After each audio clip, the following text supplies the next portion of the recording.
Woodridge on this Thursday, November 17th, 2022. We welcome everyone here this evening. The time is 7 p.m. Going to ask our clerk to please call the roll. I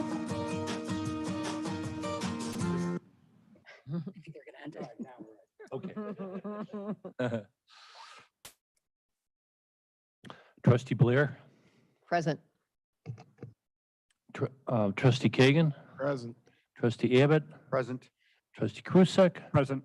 Trustee Page, Present. Trustee Martinez, Present. Mayor Cunningham. Present. Quorum established. Thank you very much. As we've been watching the screens ahead of us or behind us, whichever way you are looking, or in front of you, this is a special week in Woodridge where we celebrate Woodridge for many, many reasons. And two of the wonderful, I think in the last week, two of the most wonderful celebrations that we have is our local troop out of Prince of Peace Church, which is Boy Scouts of America Troop 516, celebrated its 50th anniversary. We do congratulate them all the Boy Scouts and Girl Scouts in this troop. They are extraordinary. I've met with them many times, and many of the people on the village board that serve know these students and their families, and they are incredible participants and leaders in our community. So we wanted to just highlight a few pictures from their recent ceremony and share that with everyone. Just felt it was important. They just do an incredible amount of work and good deeds. And I know that in a week we have another Eagle Scout coming out of this troop. So it is a great honor that we share all the photos with you, and it will be in our e-news as well and social media, I believe, in addition. And then also you see the pictures there from Home Depot. Yesterday in Woodridge, we celebrated what we are calling Home Depot Day and Woodridge Neighbors Helping Neighbors Gratitude Day in Woodridge. This is direct works being done to help our neighbors and communities as we recover from our June 20th, 2021 tornado. Believe it or not, the recovery works are still ongoing. Currently, we have over 25 families still out of their homes. So the dedicated volunteers, which we had over 100 hands here yesterday helping our neighbors with completing, whether it was repair work or fixing things that were directly impacted by the tornado, whether it was inside their homes, or two teams actually worked outside yesterday for 9 hours. So it is just with the biggest heart and gratitude on behalf of a very grateful community that we share some of the photos. And I hope you'll look and see more photos through our e-news tomorrow. But wanted to make sure to give a shout out and high fives to everyone that really makes Woodridge a special community. So thank you all for allowing me to share all that with you. But it is my pleasure and honor.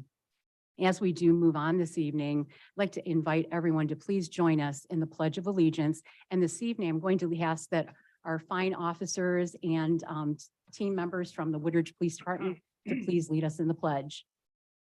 I pledge allegiance To the flag.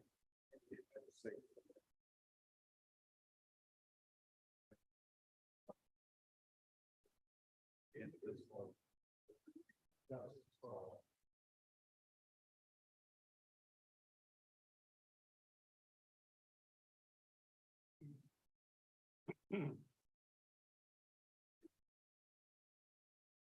think we do have a few announcements this evening, and Chief Cunningham.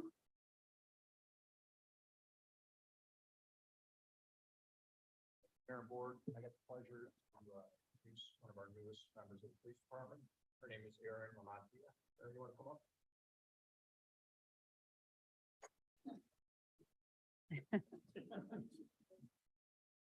Erin's our new records management coordinator. And our records division this position is actually one of the most critical positions on our police department. When our previous records manager decided to retire, that was back in August, I dreaded the fact that we'd have to hire and find somebody new. In my career, I've done this 4 times looking for records personnel, and it's been the hardest position for us to fill. I can't take any credit for this one. This one goes to Deputy Chief Stephenson and Maureen Albright from HR. They actually found Erin, and I can't tell you, this is probably the best hire we've had in a long, long time. I was really nervous about going into this year. We're changing our whole system from UCR. That's the thing that we've been, the way we categorize our crimes for years and years and years. It's a new system, and I thought we're going to have a new person that we're going to have to train to do this. We're still dealing with a lot of expungements. We got a lot of law changes, and to kind of train somebody up to do all that stuff. And it's one of those things, I don't know anything about it because I've never really worked in the office. But Erin came to us from Addison. She worked 20 years in Addison. Should have been a supervisor there, but didn't get the opportunity. I don't know why. But we got her, and I'm grateful for that. Since she's been hired, I can't tell you how many times I've been contacted by the command staff and the personnel in Addison about how great Erin is. And I asked today, I was actually having some lunch with her former boss, and I said, hey, you got to give me some stories about Erin. She says, there's no good stories. She does good things all the time. The only thing I could get out of them, you take in stray dogs, is what I've heard, right? So, yeah, if a dog shows up at the police department, it's going home with Erin. So that might save us some money that way. So, but I'm so happy to have her on the police department here. I know she's going to do great things. Her team is up here. If you want to introduce your team. Jamie Shoneman. Amy Cristiano. Raise your hand. Back there. you go. Yeah. Together, they do so much work. It's unbelievable. I'll turn it over to Erin if you got anything to say. Thank you, Chief. Unfortunately, my family couldn't be here. I have two adult sons, and they live out of state. And my husband couldn't be here either. Know that my family and I are grateful to the board, to the village, to the police department for my opportunity here in Woodridge. I am grateful to the staff that has helped me so far. I've had a lot of questions, and I'm learning how to do things your way. And I appreciate the warm welcome I've gotten from everyone. And I'm grateful for the training, the guidance, and the assistance I've gotten from almost all the staff and everyone I've called and asked questions of. Those that I work with on a daily basis, particularly Amy, Jamie, and we have Luis in our office currently, have been especially kind and helpful to me. And I look forward to working for the village and serving your community. So thank you very much. Wonderful. Well, honestly, on behalf of all of us and your family in the back there, thank you everyone for being here. We are just delighted to have you. I know you've hit the ground running. I saw you in action myself when I was at the police department not too long ago. We thank you very much, and we're so delighted to have you on our village team and many, many years here. Thank you. So I thank you. appreciate it. Thank you. Appreciate everything. Thank Thanks a you. lot.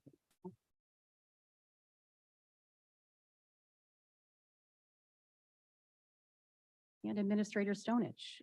Next item, Mayor, is the proclamation. So we'll be celebrating in the community Small Business Saturday, November 26, 2022. And as Mayor Cunningham always says, shop Woodridge, shop local, right? Thank you. Thank you very much. We're going to go ahead and move right along to comments from the public. We will pause to acknowledge any written public comments that have been received prior to our meeting that do not relate to this evening's agenda. Mayor, we have not received any written comments this evening for items not on the agenda. Thank you very much. Going to ask our staff if anyone has completed a comment card this evening, again, not related to tonight's agenda, that would like to speak, or I'd like to invite the audience. If you would like to speak to the village board this evening on an item that is not related to the agenda, we would invite you to please come up to the podium. Okay, we thank you for being here, and we'll go ahead and move right along. If you are here this evening to speak on the proposed gas and wash development at Lamont and Davie Road, you will have an opportunity to make a public comment to the board in just a few moments. We welcome you, and we hope you don't mind waiting just for a few moments as we move through our next comment. Also going to ask that if you do have comments, that we will call you up during the public hearing portion of our meeting. Okay, and that's if you have something related to the proposed development. Okay, so now I'm going to pause for a moment and ask our administrator for any written public comments that have been received prior to the meeting that do appear on tonight's agenda, please. We will be entering those into the public record. Mayor, and as the board is aware, we received a number of written public comments relating to the proposed gas and wash development. And so what we will do is when we get to the public hearing portion of tonight, I will enter those into the record when we get to that time. So I know a number of you who are here or folks who are you're associated with in your neighborhood have submitted comments. The board has received all of those and have copies of those. And so we will submit those as part of the public hearing. Thank you.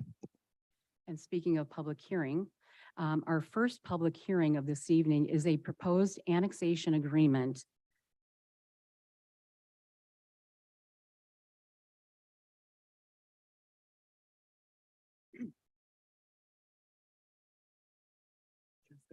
Right. So I want to clarify, if anyone would like to speak on an item on the agenda other than this topic, if you would like to come forward to the podium, introduce yourself, we'd be happy to have you speak before everyone. Okay, we'll go ahead and move right on. So our first public hearing this evening is a proposed annexation agreement, 12 South 355 Lamont Road and 12 South 381 Lamont Road for the purpose of development of a gas and wash. Again, before we begin our public hearing, I would like to make mention just for members of the public who are here this evening regarding this topic. First, again, we welcome everyone. We're very happy to see everyone, and we look forward to hearing your viewpoints. We will dedicate time for public testimony following village staff's and the applicant's presentation to the village board. So we do ask kindly that you please hold your testimony to that time. And now we're going to go ahead and move right to opening the public hearing. Mayor, if I just may, just remind anybody who is going to speak tonight, there are comment cards over by where the chief is sitting. If you could fill out one of those with your name and address, that way we can have it for the public record. Thank you. Thank you very much, Attorney Pat. Going to ask please for a motion to open the public hearing. So moved. Thank you, Trustee Krusek, and a second, please. Second. Thank you, Trustee Martinez. Clerk Hennigan, would you please call the roll? Trustee Kagan, Yes. trustee Abbott, Yes. trustee Krusek. Present. Trustee Page, Present. trustee Martinez, Present. trustee Blair. Present. Motion passes. No motion. That's fine. Thank you very much, Clerk. I would now like to ask Administrator Stonich to read into the record the formal notice for the public hearing. Thank you, Mayor Cunningham. Members of the board, good evening. This agenda item is a public hearing of the mayor and board of trustees of the Village of Woodridge convened for the purpose of considering a certain proposed annexation agreement for properties located at 12 South 355 and 12 South 381 Lamont Road, which are approximately 10 acres in area. The applicant is Leonard McHenry on behalf of Lenny's Gas and Wash Lamont, 8200 West 185th Street, Unit K, Tinley Park, Illinois, 60487. The applicant is seeking a certain proposed annexation agreement for approximately 10 acres located at 12 South 355 and 12 South 381 Lamont Road to allow construction of a gas station, convenience store, car wash, and quick service restaurants with drive-throughs. Notice of the public hearing on the matter to be considered was published in the Chicago Tribune on October 31st, 2022. Copy of the certificate of publication shall be made a part of this hearing record as a Village Exhibit A. Let the record reflect all other notices required by law have been given, and I believe mayor staff is ready to present. Thank you very much. Attorney Pat? Yeah, I just want to clarify, members of the board, there was a motion to open the public hearing. I believe we got several ayes and a couple of people who voted present, but I believe they meant to vote aye. But I want to make sure the record is clear that we have enough votes to open the public hearing. So trustee Krusek, I believe you voted present. Did you mean aye? Trustee Page? Aye. Trustee Martinez and trustee Blair? Okay. Okay. So thank you, Clerk Hennigan. Motion passes. Thank you. All right. Would you please state your name Kimberly Clark. and raise your right hand? Do you swear to tell the truth, the whole truth, and nothing but the truth? I do. Please go forward. Good evening. Today, I'd just like to go over the highlights of the project before you all today, and then the developer would like to also go into more detail with their project as proposed on Lamont Road. As you can see here, here's our zoning map. The star is showing the two lots that are under review. The far north lot is owned by the developer, and the south lot is under contract currently with the developer. As you'll note, you have unincorporated properties surrounding the development. That's what's all in white. And to the east of the site is DuPage Forest Preserve. And to the north, you'll see a subdivision called International Estates that's zoned R3 in the village of Woodridge. And to the west of Lamont Road is where we have our large industrial business park that has zoning of ORI. And that was incorporated around in the 1990s. Here's an aerial just to give you a sense of how the land is developed today. You can see that the lots that are under review have a lot of wooded areas, as they've been predominantly single-family homes since circa 1950s or so. And then you can see the development in and around on Lamont Road that has developed up over time. Here's a view from the looking west on Lamont Road. That would be the Davie Road and Lamont Road intersection, where it's currently a signalized light. Here is the view on Lamont Road facing east to the home that it be directly south of this intersection that is unincorporated DuPage County. Here is the home that is currently occupied and under contract. It is right across the street from the signalized intersection, of which you would see the development would have a road going across Lamont Road to a private drive where you would enter into the gas station. Here's what the developers provided as an image to give you a sense of how that would look with the proposed development. This is the home that is directly north, that is not occupied. I believe it was in the process of being condemned in the county before the developer purchased it about a year ago. And this is the home that will be demolished. And directly north of that is another parcel of land, approximately 5 acres, that has a home on it that is an unincorporated DuPage County as well. Here's another view of what the development would look like potentially with that site. Some facts of the case. The existing zoning, as I had mentioned, to the north is an unincorporated single-family home that was constructed around 1990s. And prior to that current home, looking at past aerials, it looks like there was a smaller home on there closer to Lamont Road.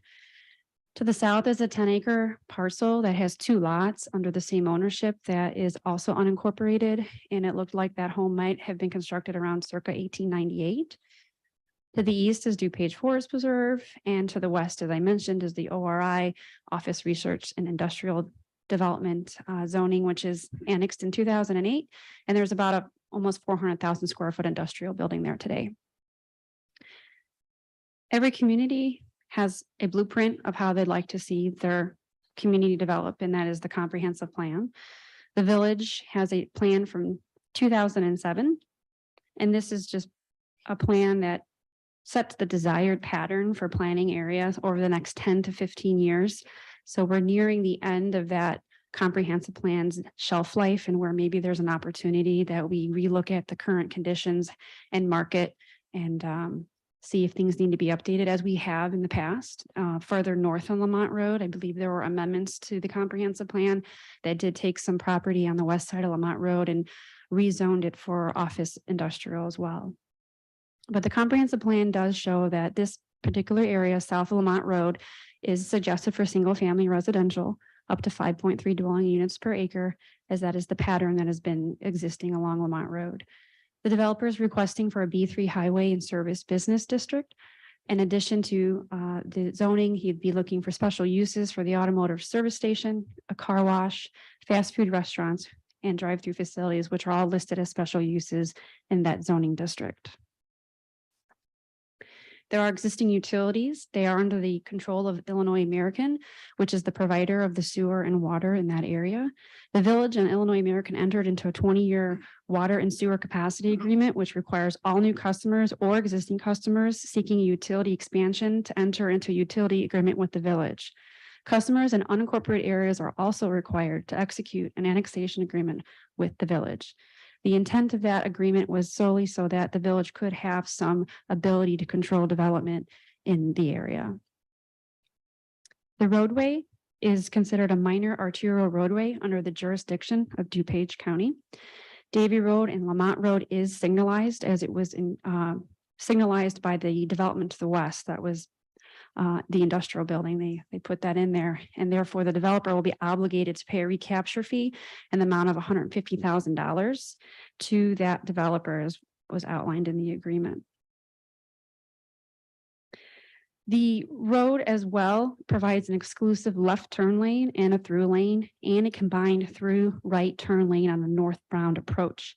On the southbound approach, Lamont Road provides an exclusive left turn lane, 2 through lanes, and an exclusive right turn lane. Based on the Illinois Department of Transportation's data of 2019, the average daily traffic volume on Lamont Road is 23,000 vehicles. Here I've highlighted the plan. In yellow is the convenience store that you can see. Here are the buffer areas that are going to be provided to buffer the properties to the north and the south with a 20-foot landscaped area, densely planted trees, as well as an 8-foot high sound wall fence. The developer can show you the details on that. In addition, there'll be some 30-foot landscape area along Lamont Road, consistent with across the street with the industrial park. Here is the approximate distance of the car wash that's situated on the north side of the property line from the street. It's about 177 feet away. And the back of the car wash is about 327 feet away, of which the existing home to the north sits about right around that 330-foot mark. That's where the home to the north would be aligned with the gas car wash. It's the car wash there in blue. When we were on site, some questions came about the driveway to the north and proximity to the proposed right in and right out. So I just thought I would detail that for everybody. It's about 90 feet from the proposed right in, right out to that residence's driveway entrance. In addition, the property to the south, the home is approximately 90 feet from the property line of the south property line of the development. This is the main drive that most vehicles will be coming in and out of because it's at this signalized intersection. But most importantly, all truck traffic that will be fueling will be taking this private drive to the rear of the purple areas. Well, you'll see is where the fueling is for the trucks. This is purposeful with this development, as the stated at the Plan Commission meeting. The goal here is to keep truck traffic and regular customer traffic separate. And therefore, we would have no conflict, and the trucks can easily come in and come out. They can do a turnaround and leave the site safely. In addition to the Plan Commission meeting, some additional information has been provided to the village board in response to the public hearing. If you look closely at the subject property, which is outlined in blue, this is showing approximately how the development is in relationship to those two homes to the north and the south. To the north, you can see that that home is situated about 330 feet back from the street. And then the property to the north is a little bit closer to the road, about 60 feet, or I calculated maybe about 90 feet or so. But that gives you a good view. And then the back half of the property, the developer has communicated with the Forest Preserve that they would be dedicating that land back to them, as they have no purpose for it and would like to have it with the Forest Preserve District. I think it was about 1.5 acres. It was mentioned at the public hearing, there's a creek. There is a creek pretty far back there. It is beyond, if you can see my arrow, I think the creek kind of runs along here. So with this area being dedicated back to the Forest Preserve District, there's sufficient distance from the proposed gas station to where that creek will lie.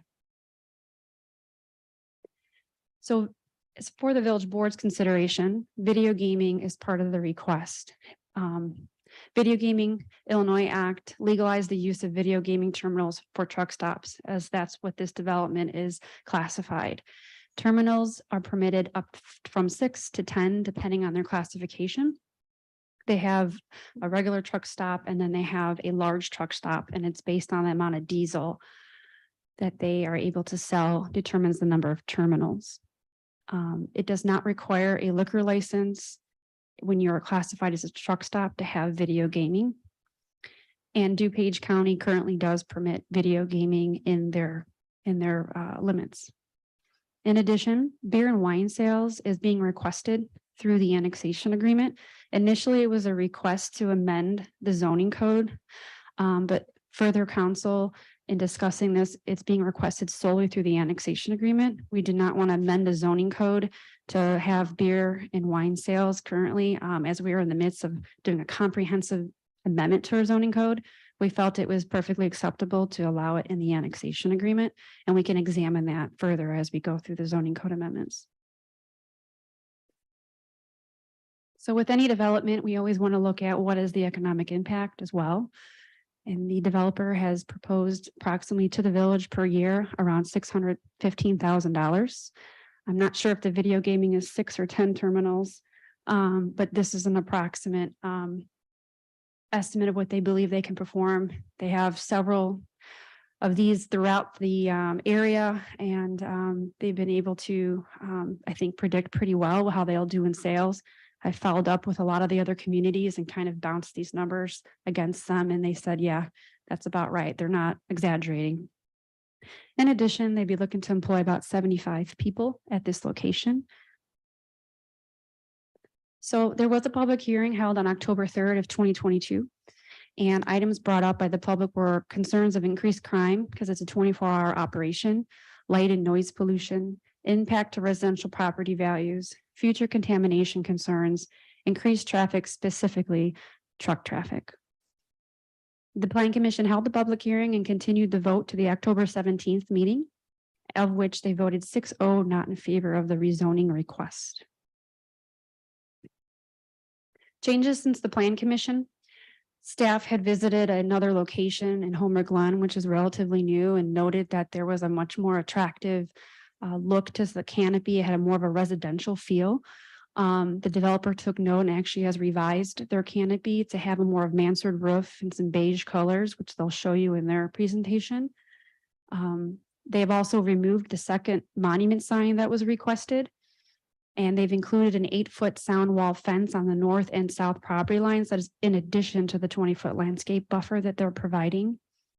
They've reduced the canopy signage and removed additional signs facing the residential properties. It was requested at the meeting that they consider a sound study that has been completed and is in part of your packet. They provided an opinion from an appraiser on the impact of the surrounding properties, which again is in your packet for review. In addition, the developer has agreed to extend sidewalk along Lamont Road to connect to International State Subdivision on the condition that the property to the north, if the property to the north develops, recapture would be paid to Gas and Wash. Staff noted that there'd just be this 133-foot gap in sidewalk, and thought it would be an opportunity that if this were approved, that we could reduce that gap and have a connection to the existing sidewalk that's already there to the north, and they've agreed to that. In addition, as village administrator noted, letters of support from mayors that have current gas and wash facilities in their communities have been all submitted to the village board for review. So open items tonight, as we have an annexation agreement before us, is discussion on the rezoning from the property from R4 to the B3 highway service businesses, granting of the special uses for an automotive service station, car wash, the 2 fast food restaurants with drive-through facilities, site plan approval with the variations. And in addition, the terms of the annexation agreement for discussion are hours for the beer and wine sale only, number of video gaming terminals, 6 versus 10, and the timing of the issuance of video gaming license, whether or not there's a 12-month waiting period from the occupancy. So those are the items I have open for discussion. In addition, the developer would like to give a presentation as well. Any questions of me? Thank you.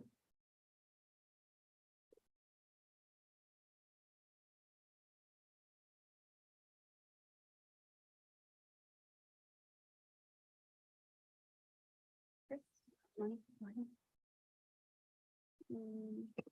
From PDF, Chris, how do you do the PowerPoint? You?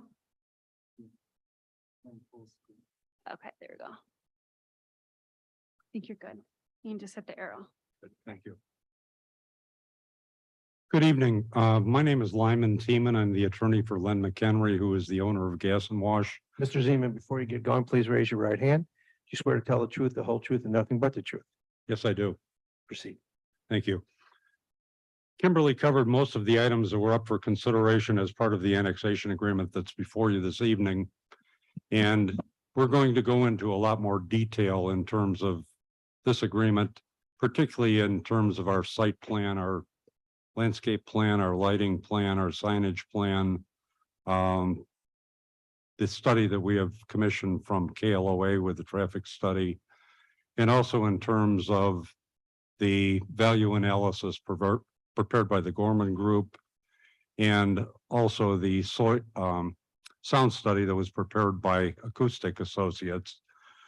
We believe that the development that we're proposing to you will fit very well in the location at which it's proposed. We have made some changes to our proposal, minor in nature, but probably major in terms of some of the neighboring property owners after the public hearing and the vote of the Planning Commission. We're pleased to have, as indicated by Mr. Stunich and also by Kimberly, that we have received support from a number of mayors and some chiefs of police in communities that we currently operate. These include Tinley Park, Mokina, New Lenox, Shorewood, and Stickney.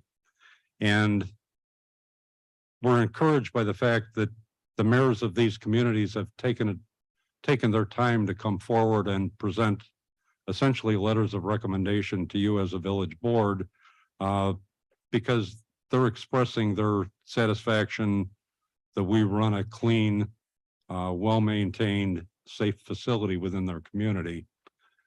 Many of the communities in which we're located have more than one gas and wash within the community. Tinley Park has 2, and there's currently a 3rd facility under consideration in Tinley Park. The village of Mokina has 2 facilities in operation. New Lenox, Illinois has 3 facilities in operation. The city of Joliet has 4 currently operating and 2 more that are in the construction stage.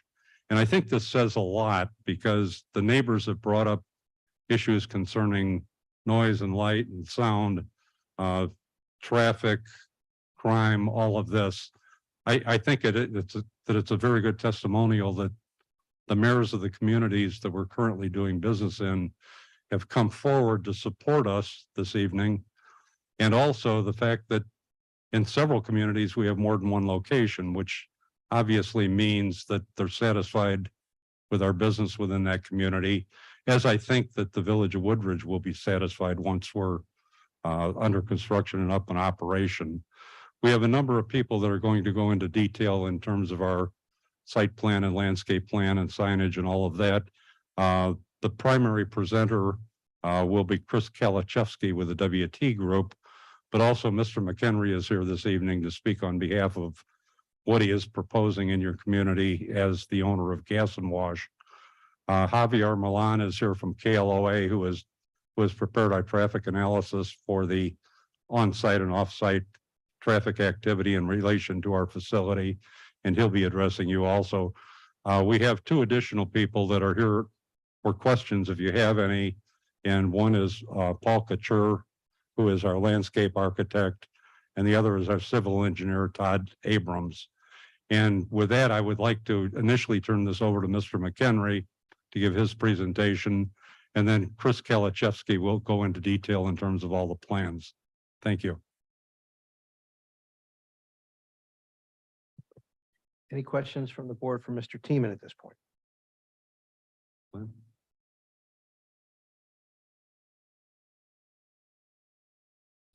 Please identify yourself for the record.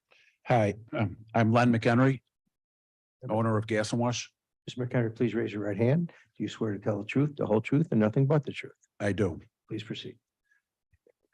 I wrote some notes and points down, and I'll run through them here so I can stay in order here.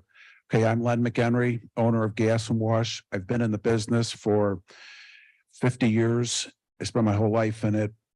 And we started Gas and Wash 12 years ago. But I've been part of approvals, building and operating stations over the years of probably about 150 locations. We currently own and operate 24 locations with eight of the locations bordering residential. We have 700 employees, and we have another 700 that are employed by the tenants in the food service. We have 3 under construction and 6 in approval processes right now. I speak to you from experience, and our development team, as you can see, has many years of experience also. I'm not defending our company, but explaining why I believe it's a good fit into your village. I chose this location because it seems to be an underserviced area for food and fuel. In that area, there's not much from Archer Avenue on the south down through State Street, Lamont Road to just north of I-55. We build union and operate a quality and needed business, as you've seen in some of our other locations. This site is on a major traveled highway. Our team has presented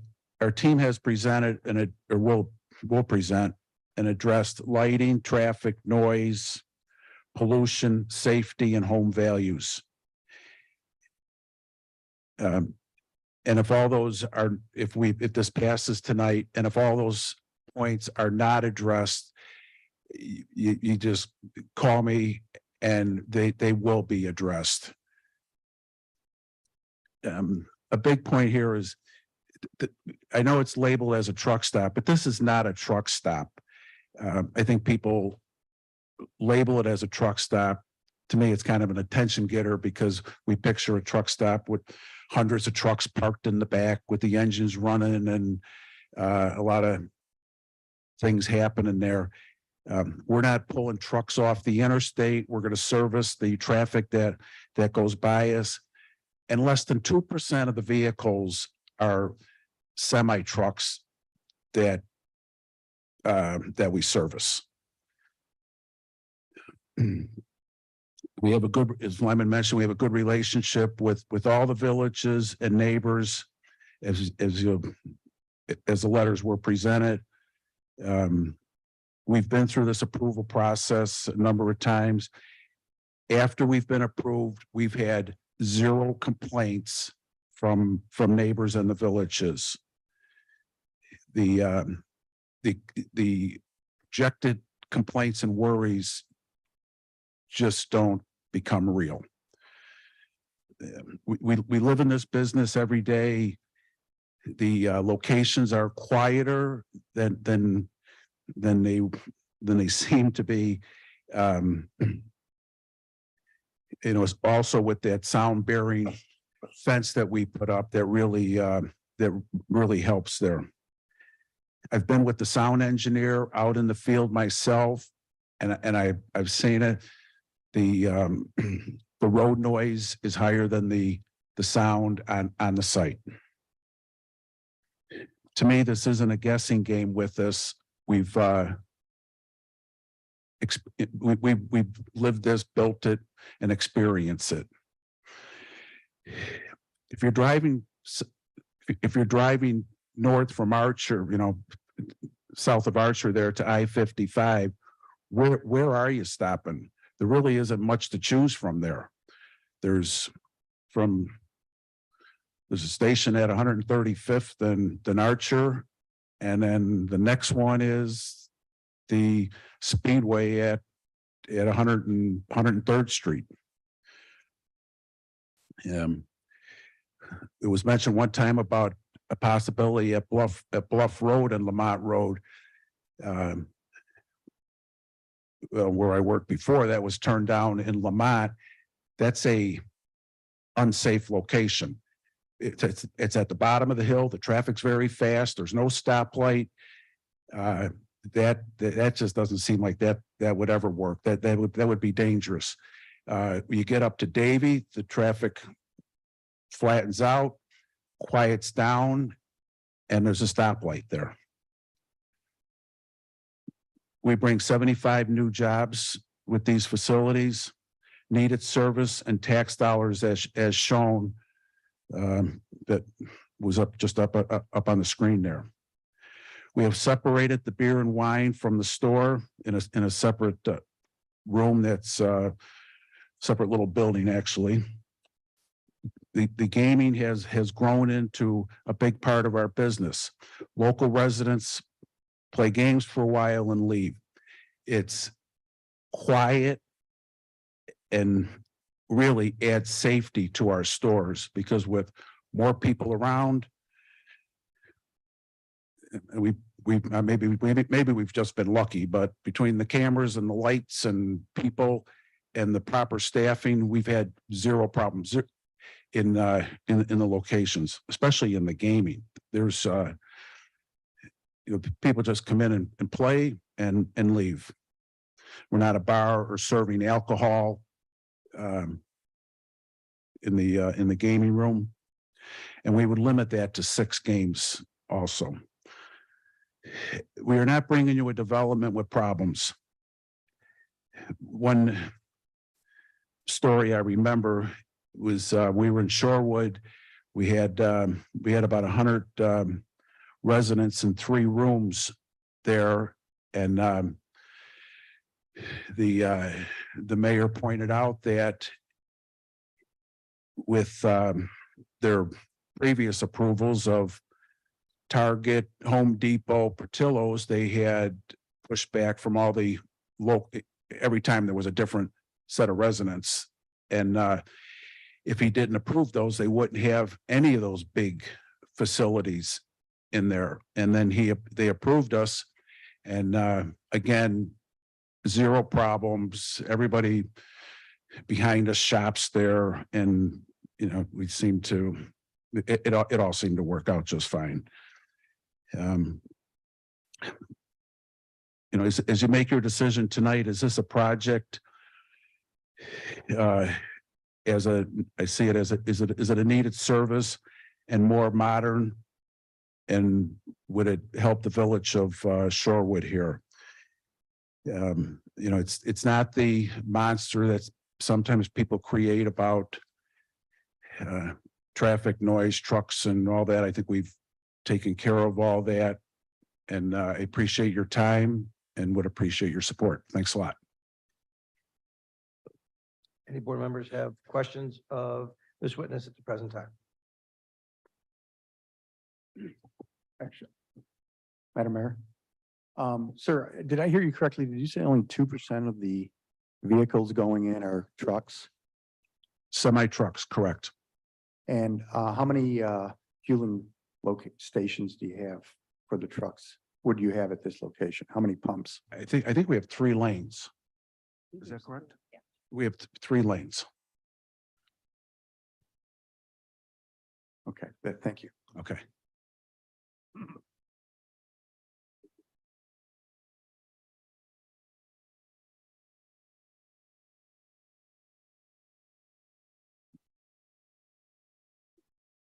My name is Chris Kolashevsky, WT Group.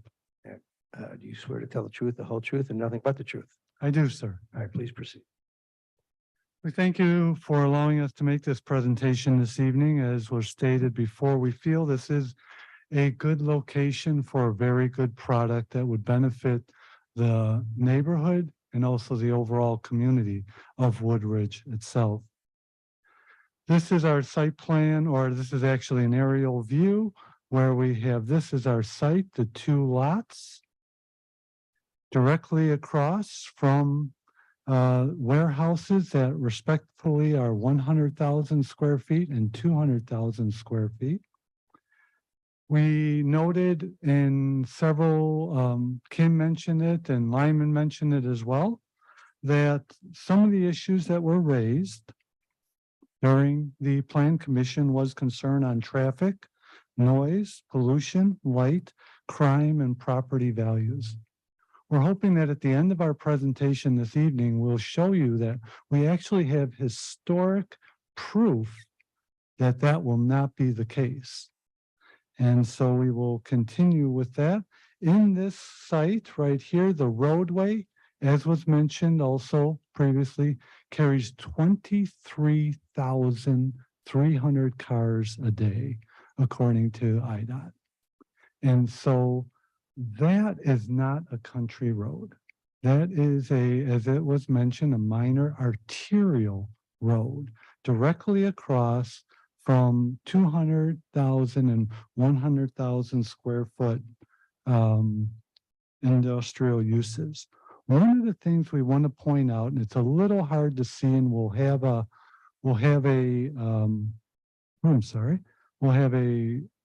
better slide later, but there is existing landscape buffers both on the north of our north property line and on the south of our south property line that will remain. We do not have the right to go beyond our property line for development. And we hope to show that that in itself is going to create a big barrier in addition to what we are providing as well.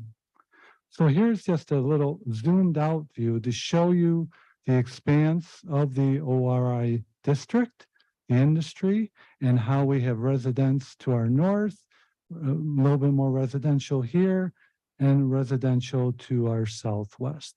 Again, our site is right in this area.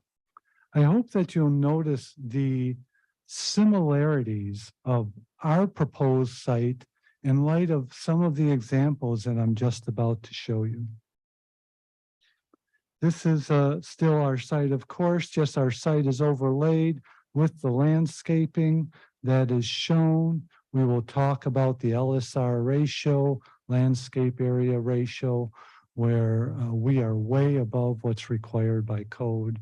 We'll show that the FAR ratio is way below the maximum that's allowed by code. And also the maximum lot coverage is just a slight fraction of what will be allowed. So this first site is New Lenox. And the site itself that we're at is right in this area here. This is the gas and wash facility.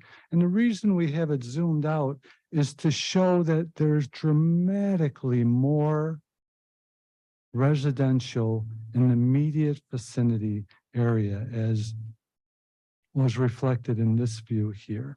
So very similar situation. In this case, we have commercial across the street and then residential on this side of the street. And here we sit amongst the residential neighborhood.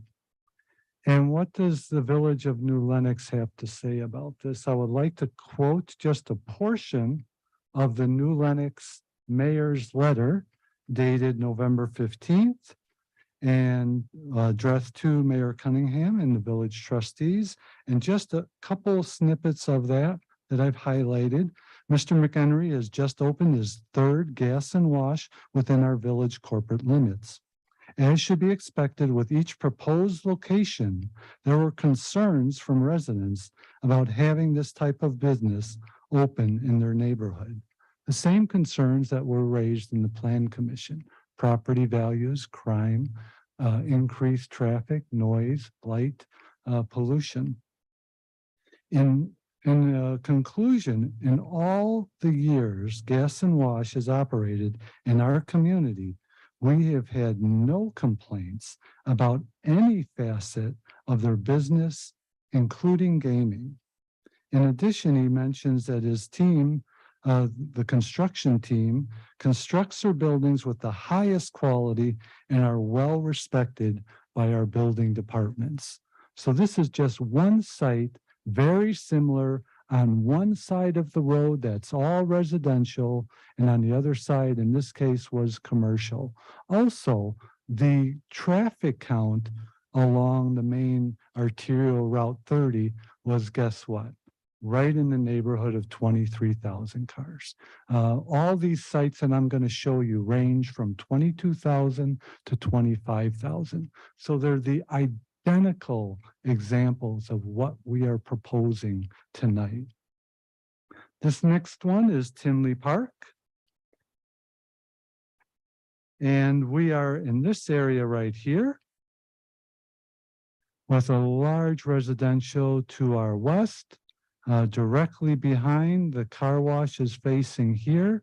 Again, we have about 25,000 cars a day coming down this roadway here. And the letter from the mayor of Tinley Park, also dated November 15th. Just a couple excerpts, 191st Street and Harlem Avenue was opened basically October 1st of 2019. During the annexation hearing for this site, several residents came forth and objected to this facility, citing traffic congestion, air, water, noise, and light pollution, and safety concerns with an overall not in my backyard sentiment. Our village board was even presented with a petition containing several hundred names of residents opposed to this project.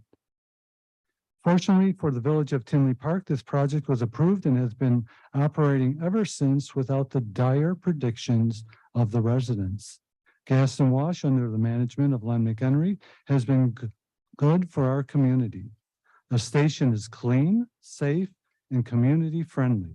We have had no complaints from the neighbors regarding Gas and Wash's operation, and in fact, the neighbors are now frequent customers of the station.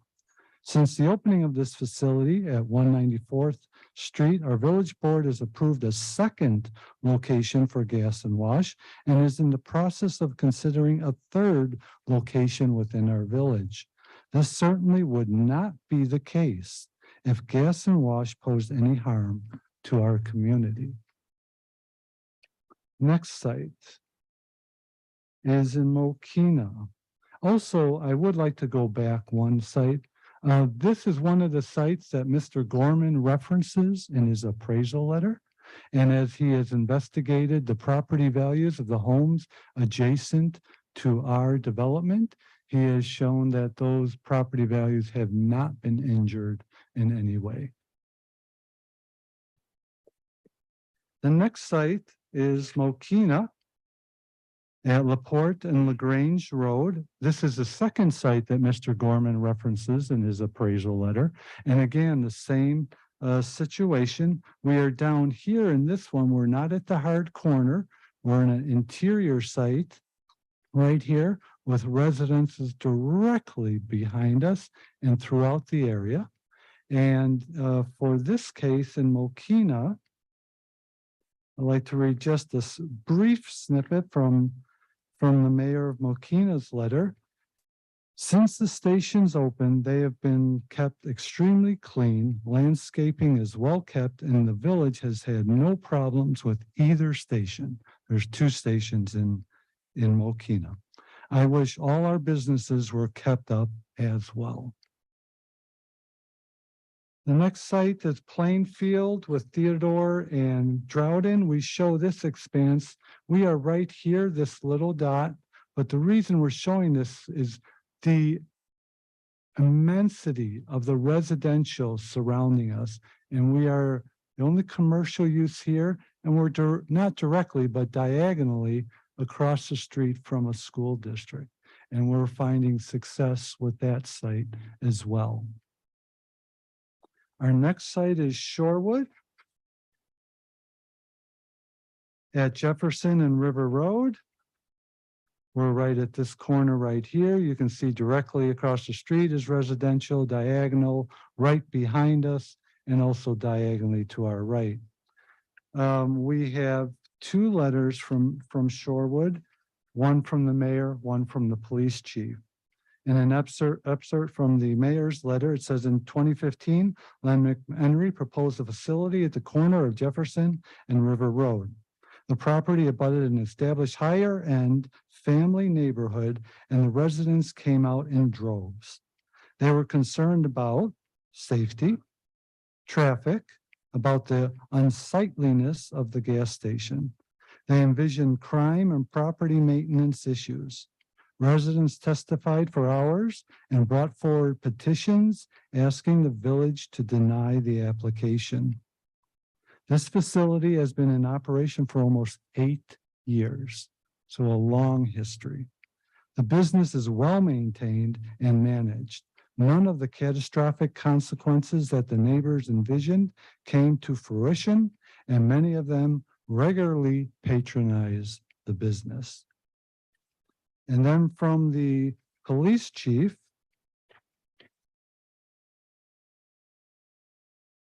an excerpt of that letter is: the Lenny's location in Shorewood backs up to 2 large residential subdivisions containing hundreds of homes, one of which is a gated senior living community. Several homes are immediately adjacent to the gas and wash.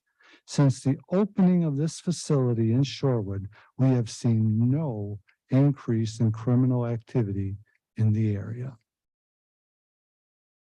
We also have another recommendation letter in your packet, which is a Village of Stickney, a little bit different condition. It's more of an industrial zone, but it just goes to show you the amount of letters that we have just referenced, that it is very consistent that where we're located in that community is being not only accepted, but being welcomed and wanting additional units to be placed in their community because of how well they are being run. So let's get back to our, this is Joliet Route 6 in Gauger, the same situation, residents and such. And again, we have 4 locations, 2 under construction. This is the landscape, this is not the landscape plan, this is the tree preservation plan. And so what we're looking at here is the trees on the property and what happens, and Paul Couture will come up and make some more comments on this, but basically, if we take down a good tree, that counts for a certain amount of points. And so what we have to do is we have to replace that tree value accordingly. And Paul will show how we do that. We want to show again this line right here that there is from 15 feet at the narrowest area to 27 feet at the wider area along our whole north property line of existing trees and shrubs that will not be affected, that will remain there. So a width of 15 feet minimum, up to 27 feet, all along the north property line will remain. I mean, we can't touch it. It's not our property. So that will remain. And then on the southern portion, there is a dramatic right at the intersection, right at where the house is, it's over 27 feet. And then for the most part, it's from 8 to 10 feet in this area here. So again, a minimum of 8-foot existing mature tree growth here.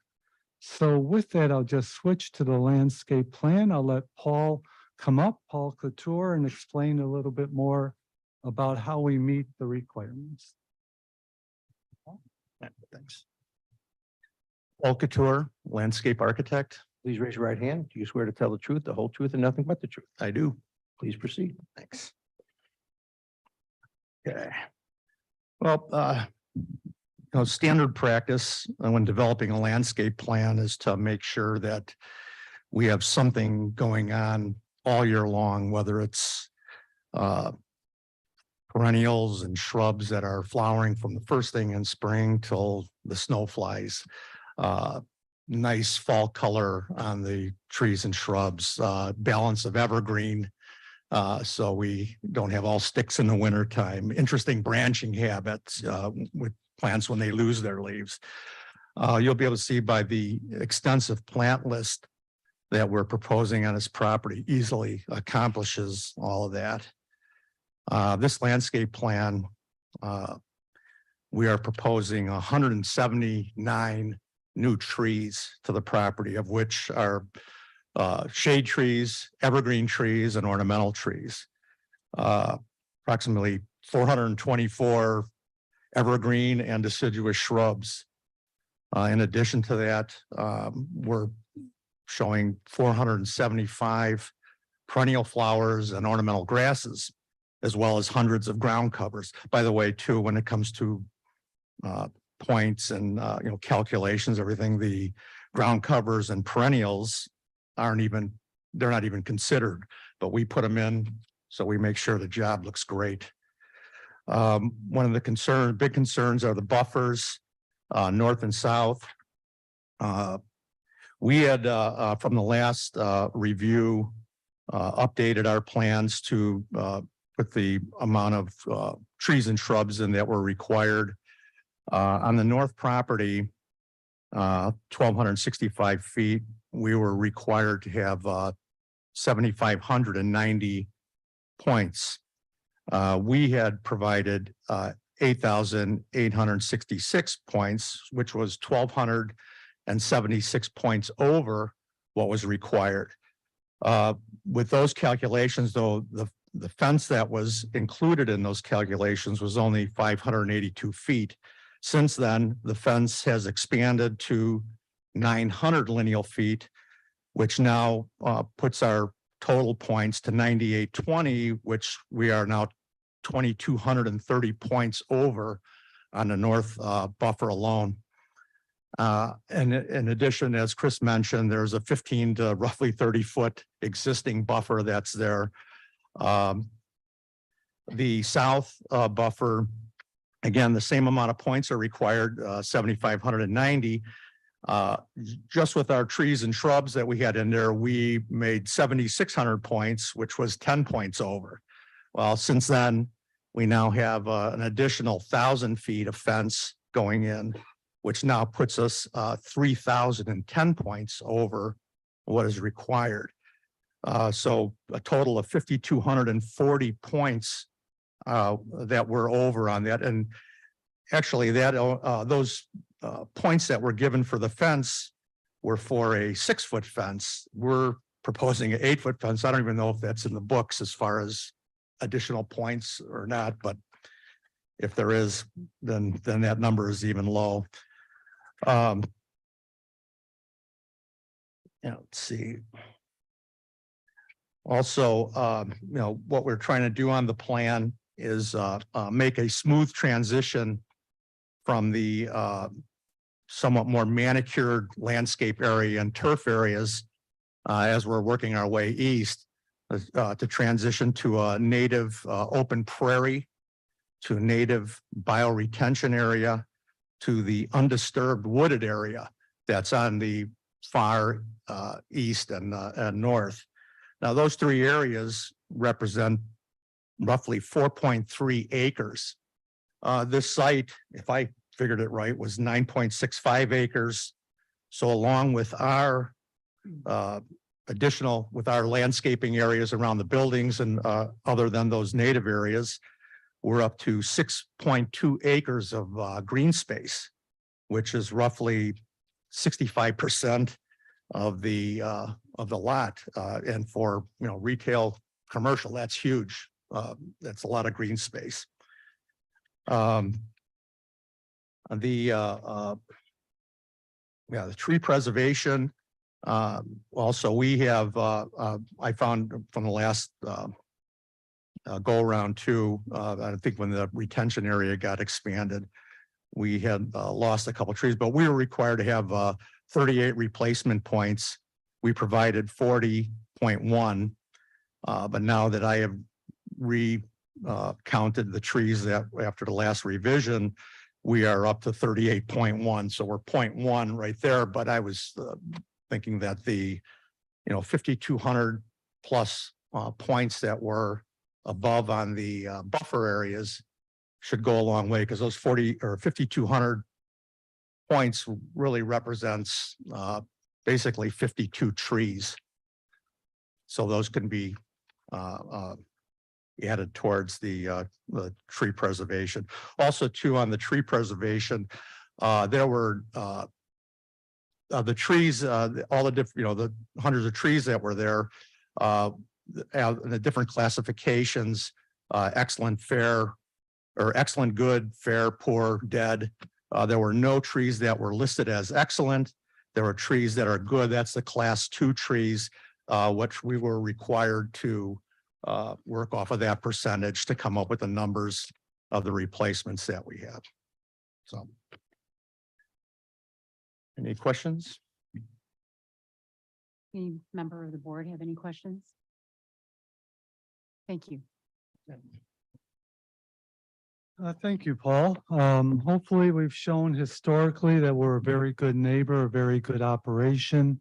That Mr. we, Kalashevsky, I'm sorry to interrupt you, Yes. but just so we have it on the record, identify yourself again. okay, Christian Kalashevsky from WT Group. And again, as I was saying, historically, we have shown that we've been very good neighbors in areas where we built right against residential areas, even in the fact of identical to our proposed situation where there's residential on one side of the road, in this case, industrial on the other. We have shown that we're very good neighbors.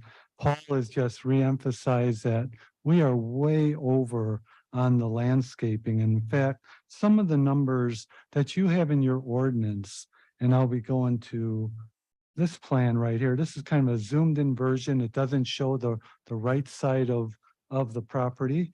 But in this site right here, it's called a floor area ratio, an FAR. It's kind of a representation of the density that you're allowed to have on your site. Your code allows us to be 0.25. We are only 0.042. So we are almost 1/6 the allowable density for this site, where we can, by an order of 5.95 more than what we're proposing, and still meet your FAR ratio. On the other hand, the LSA ratio, the landscape area ratio, says 20% of the property. And just from our green area that we were looking at with the reduced area, we are planning on from roughly 1 acre to 1.5 acres, donating that land to the forest preserve.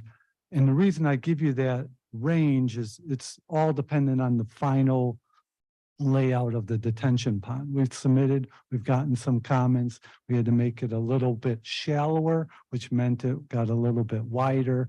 So we just need final approval, and then we'll know exactly how much, but a minimum of 1 acre to as most 1.5 acres will be developed. So when we take that away, our ratio is 55.8. Still almost 3 times the amount of landscaping that we're proposing on our reduced property, not even including the 1 acre of total 100% tree coverage that we are donating away. And then the last element in your code that talks about density and such as the maximum lot coverage is allowed to be 50%. We are 8.21%. That means we are 6 times again less dense than what's allowed. So we are not trying to put too much on this property. We're actually much greater in terms of the landscape area. Paul just stated we're 5,000 points over what's required to replace the trees that are being removed. So we just want to really emphasize that. I'd like to go over a little bit about the circulation on the site here. Of course, this is the intersection with Davie and Lamont Road. And then further north, we have a right in and right out. This is how we see the main site functioning. For trucks and the CFL type traffic, commercial fueling lane traffic, we are seeing as what we call the day runners, those that are already on the road today. And they're not the big sleeper cabs and all that stuff. They're the day runners that do their run during business hours, and then are done.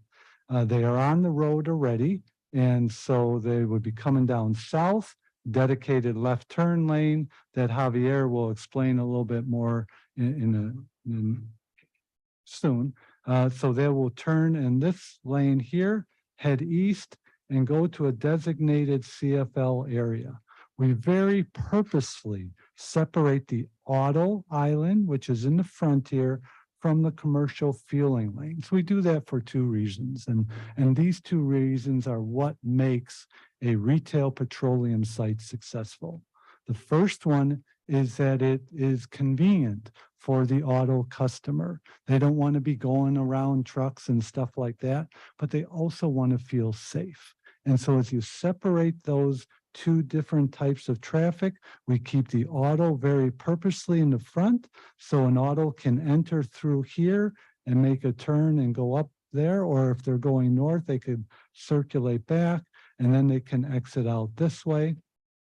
The store, which I'll get into more detail, is in the center section very purposely, and then the CFL is also very purposeful. What we want to do is we want to enhance safety in all aspects. And so with the trucks, we very purposeful have them coming in and making a left-hand turn. Left hand is a safer turn than a right turn because you're always seeing exactly where you're going. So we very on purpose do that. As they fuel up at the CFL lanes, there's an area here that they can pull forward and just temporarily stop to allow the next customer to come in. And quite frankly, we want them to come into the store to settle their payment, to also, quite frankly, buy products in the store. And then they're coming out. One thing you'll notice is there are no truck parking designated areas, none. So there's no diagonals, there's no 3-hour parking, there's no overnight parking. There is just a pull forward area that is in the lane of traffic, so they know another truck's behind them, that from a convenience standpoint, they can go in the store and then be able to buy some products while the next customer is fueling. Again, Mr. Lang-McHenry had mentioned that about 2% of the 1,000 cars that are anticipated will be a CFL, which will be basically about 20 vehicles. And again, the CFL is a commercial fueling item. It's not the big sleeper semi trucks. It could be a smaller 53 wheelbase semi truck, or a lot of our customers are the box trucks or even the landscape customers. And so that's where they're designated in this area. And this is where the auto customer is. Here's our building, which we'll get into the floor plan. The building is 100% masonry bearing. No one does that anymore. That is the commitment that Lang-McHenry and Gas and Wash makes to the communities that they develop in. They are a higher quality material, a building that lasts, is 100% finished brick all around all four sides. Then the canopy, as you see here, is extended back to the building to provide additional coverage and convenience for our customers. Again, another element that adds a very significant monetary value to the project. And then the canopies themselves. So in the store, high quality, these columns at the canopy itself are enclosed in brick automatically. A lot of communities make other gas stations put that on. This is a standard for Gas and Wash. And that's why you heard from the 5 or 6 mayors, communities, of why they like Gas and Wash in their communities, because the landscaping, as Paul mentioned, is fantastic. There's color, there's movement, there's variety in all seasons of the year. And then the materials of the building are high quality, very attractive materials. As we go to the north here, this is the car wash. It's an express style car wash. And what that is you've seen the full serve car washes that are the long tunnels where you have some people vacuuming your car for you, and then you don't ride in the car, you walk through, and then at the other end an attendant pulls it out, and then there's a whole bunch of people drying it in that. We are not that. We're also not the other extreme of the gas station rollover car wash, where it's a short building and you pull in there and it takes 6 minutes for you to do one car, where if you're the 5th car, you're waiting a half hour. So we're not that either. we're taking the best of both worlds, the convenience of being on the gas station, but offering a super high quality wash. The building is 150 feet in length, and then the first 120 feet is the wash chamber. And so you actually get a variety of mitters and wash arches and all that, and a variety of washes. And then the last part is actually a drying chamber. There's actually a wall built between the wash and the dry chamber. And we heat up that area and it becomes a very dry area that not only sucks out the moisture, but allows the blowers to do their job as well. So the cars are coming out as dry as possible from the car wash. Now, what we've done here also is very purposely in our surveys, we've seen 50%, it actually ranges from 48 to 52. People like to vacuum their car before they wash, and people like to vacuum their car after the wash. So again, the site takes that into account. They could come in and do the vacuuming first and then get in line. These are automated tellers that the arm goes up and tells you to proceed forward. And so it's very regimented, very convenient, and very safe for the customer. And if you're a post vacuumer from the wash, then you can pull out and come back to the site here. The two drive-throughs that we have, one is on the north side, which will be a type of Dunkin' Donut type offering, and will be Dunkin' Donuts. And then also the other offering here is a food vendor, Brown's Chicken and Pops. And so they have a very nice stacking area. If you see these are extremely long stacking areas. So we're looking at that already in mind. We do not want a congested site. So we're very careful that we provide the adequate stacking so that no one's backing up into any other flow of traffic, and that the customers can very quickly and conveniently traverse the site. This is one element that I want to just really, hopefully it makes the impact that we're trying to do. I'll get into that, but from a security standpoint, we have between 35 and 40 cameras throughout the site, on the outside of the buildings, inside the buildings, inside here, at the canopy, also at this area here. So the site is always 100%, other than the restrooms, of course, always in view. And so also there is also a silent alarm system that each of the cashiers have access to, the managers have access to. And then we have super good relationships with the police departments in our community. And as a result, our sites are looked at as well. But again, as Len McHenry said, the fact that people are present is a deterrent to anyone that wants to do something negative. But that is the security aspect. Now I just want to jump back a little bit to what we were talking about before. If you see this dark green area, these are all the existing trees that are remaining, that are on the south part of the south property line, that are going to create a total buffer from us. And then on the north side, from 15 to 27 feet of, again, landscape buffer. That's what we want to emphasize, that already we're in a U-shaped kind of enclosure of existing mature landscape growth. And then you can see all the additional landscaping that we're adding throughout, including restoring a grassland area and such. So very, very focused on being our own commercial entity and allowing the maximum screening to our neighbors, both to the north and to the south. just in regards to comparative distances with the examples that you saw before. All those ranged from 170 to about 320 feet from our building to the closest residence, and we're right in line with that as well. So this is such a similar situation as the previous sites that we looked at. This is what I was talking about. See this mature growth line.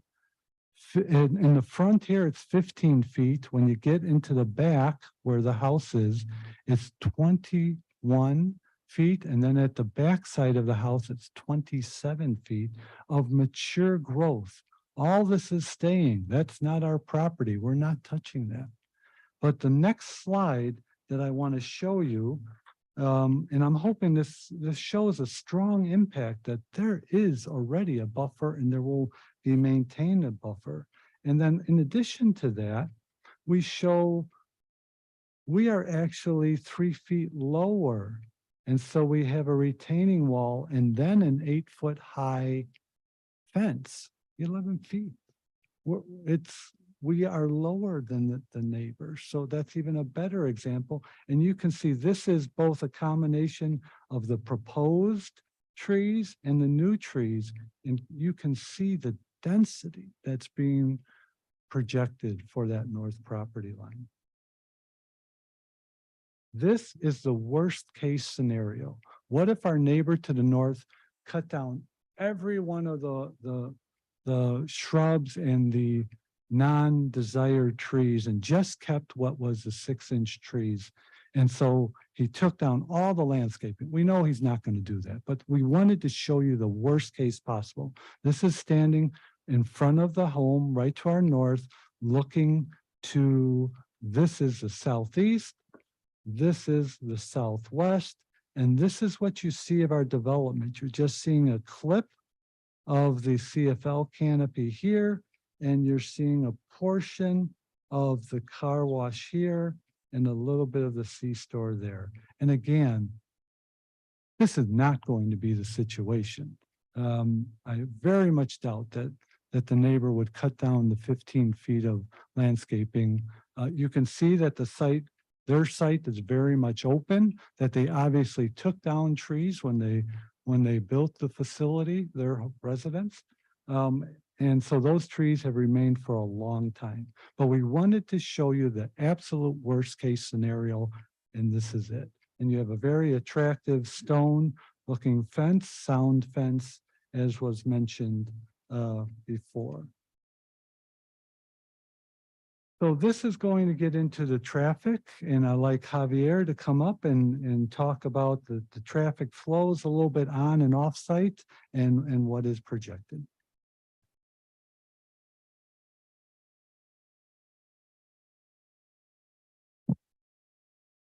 Please identify yourself for the record.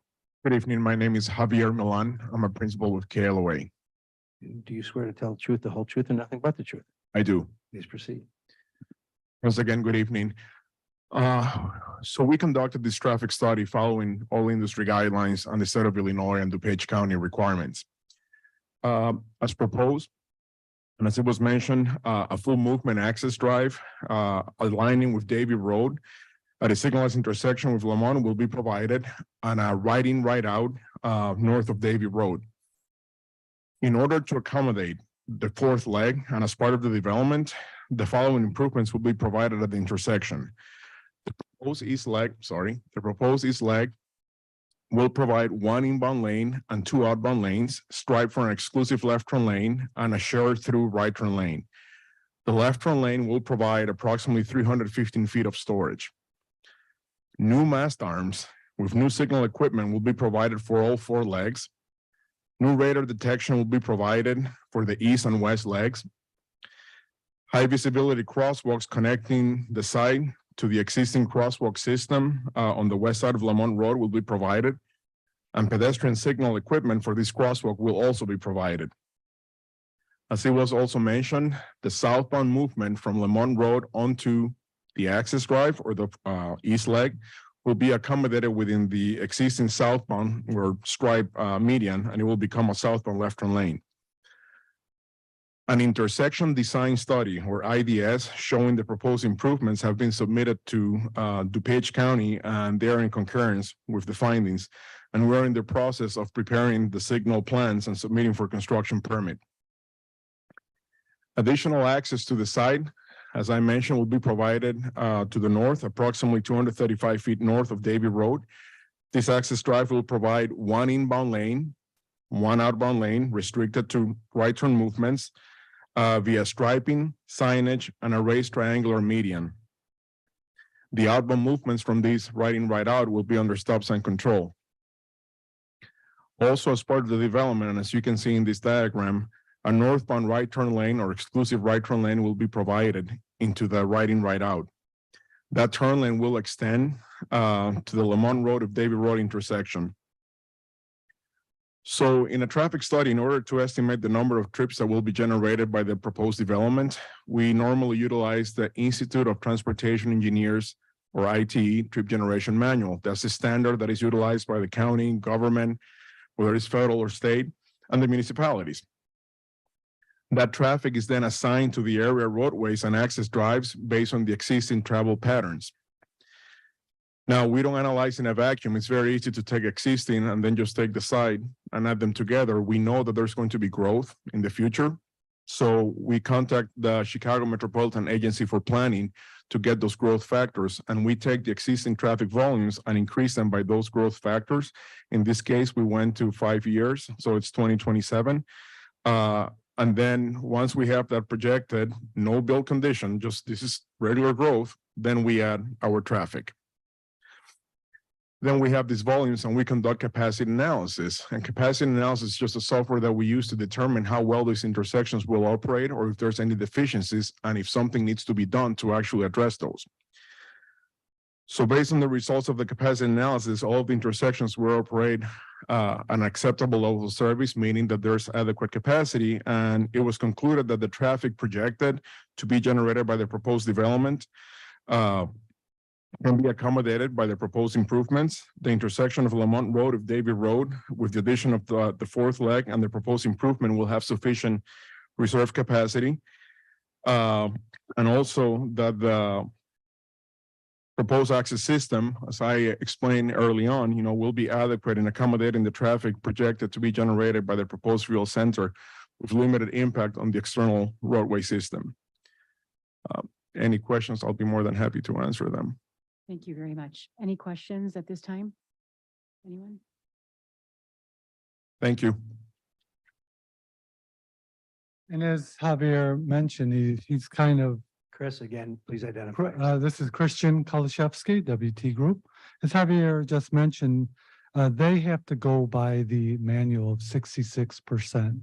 But we all know that when we're watching the Chicago Bears football game on our couch, we don't say, oh, my car is empty, I got to go fill it.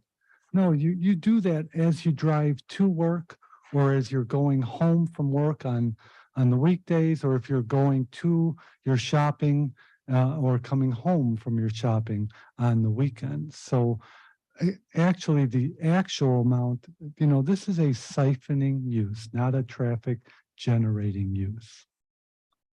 The next topic we'd like to approach is just photometrics. The photometrics, or the light fixtures that are used, are called light emitting diodes, which of course everyone knows as LEDs. LEDs are very fantastic for this industry, for all of us, actually, in terms of the energy consumption. It does dramatically less than all the previous light fixtures that we've used. But even more so, LED are very focusable, and they, under our canopy, is a task-orientated environment. It's not like a general parking lot.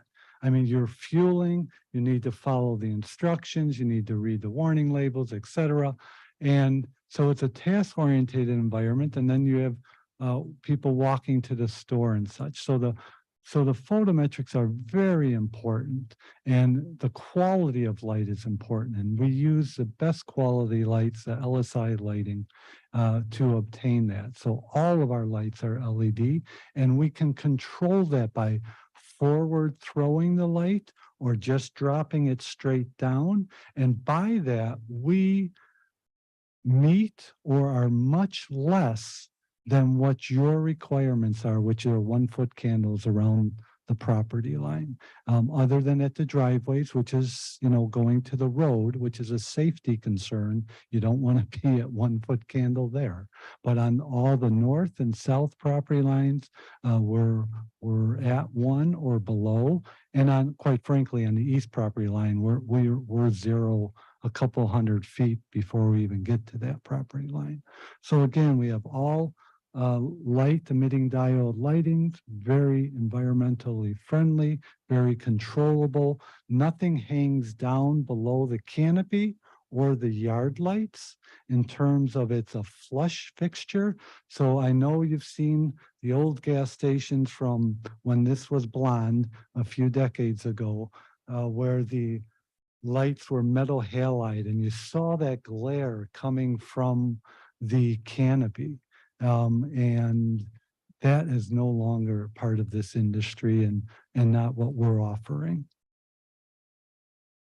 The next one, this is just a plat of subdivision. We just want to put this as part of the presentation for the final record, the Gas and Wash Woodridge subdivision. This is the floor plan for the C-store. We want to be very cognizant of a few things here. This is the gaming area. This is what's technically the C-store. And then this is the food offering. This is the coffee or Dunkin' Donuts area. And then this would be the chicken and pops area right here. There is some limited seating, and then there's the restroom facilities, some support spaces, and a totally separate building connected only through one access point for the beer and wine sales. So very purposeful, very controllable. We will meet your hours based upon the license or even reduce the hours as you need for that. Also, in light of the gaming machines, we want to work with you on that as well. But one of the things that we want to point out that's missing here from what a true truck stop is there is no formal full-service restaurant. There are no laundry facilities. There are no shower rooms. So, 3 of the main aspects of a true truck stop. We only call this a truck stop because from the gaming standpoint, that's the definition that the state has used. But in terms of a true travel center truck stop with hundreds of trucks parked, this meets none of those qualifications.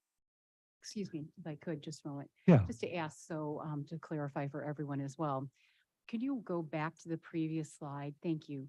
Can you walk us through how people will enter Mhm. and move through and where the access points are if they're a truck coming in? Yeah. Also a neighbor with their car. Certainly. Most of the automobile customers will come through the front door. I say most, we do have parking in the back and some may come through this door right here. This is a storefront door, all glass. And so from the back side of the site, where the CFL is and the parking, people can come through down this hallway. Or most of our customers from the auto side that are fueling in the front court here and the parking that's along the front of the building will enter these doors. This is a wide open space for the convenience store itself. Walk-in coolers are here. These are the gondolas right here. And then the cashier area is right in this area here. So if you're just paying and you just want to pay for the gas or so, you can go right up to the counter there. If you're gaming, that's a controlled environment that is obviously visually supervised directly from the cashier area. And so that is a limited access area, of course, age restricted. And then also the access to here can clearly be seen and monitored. And so this will be shut. Oh, sorry. This will be shut during off hours and there will be no one just rummaging through there. It will literally physically be closed. Is there a cashier or someone in that section? No, that actually they'll be coming back here and they'll be paying right at the counter, right in this area here. And then we have our manager's office and some more support space. And then, of course, at the Dunkin' Donuts, that's where they can pay there. So at the food venues, there's pay points at those areas as well.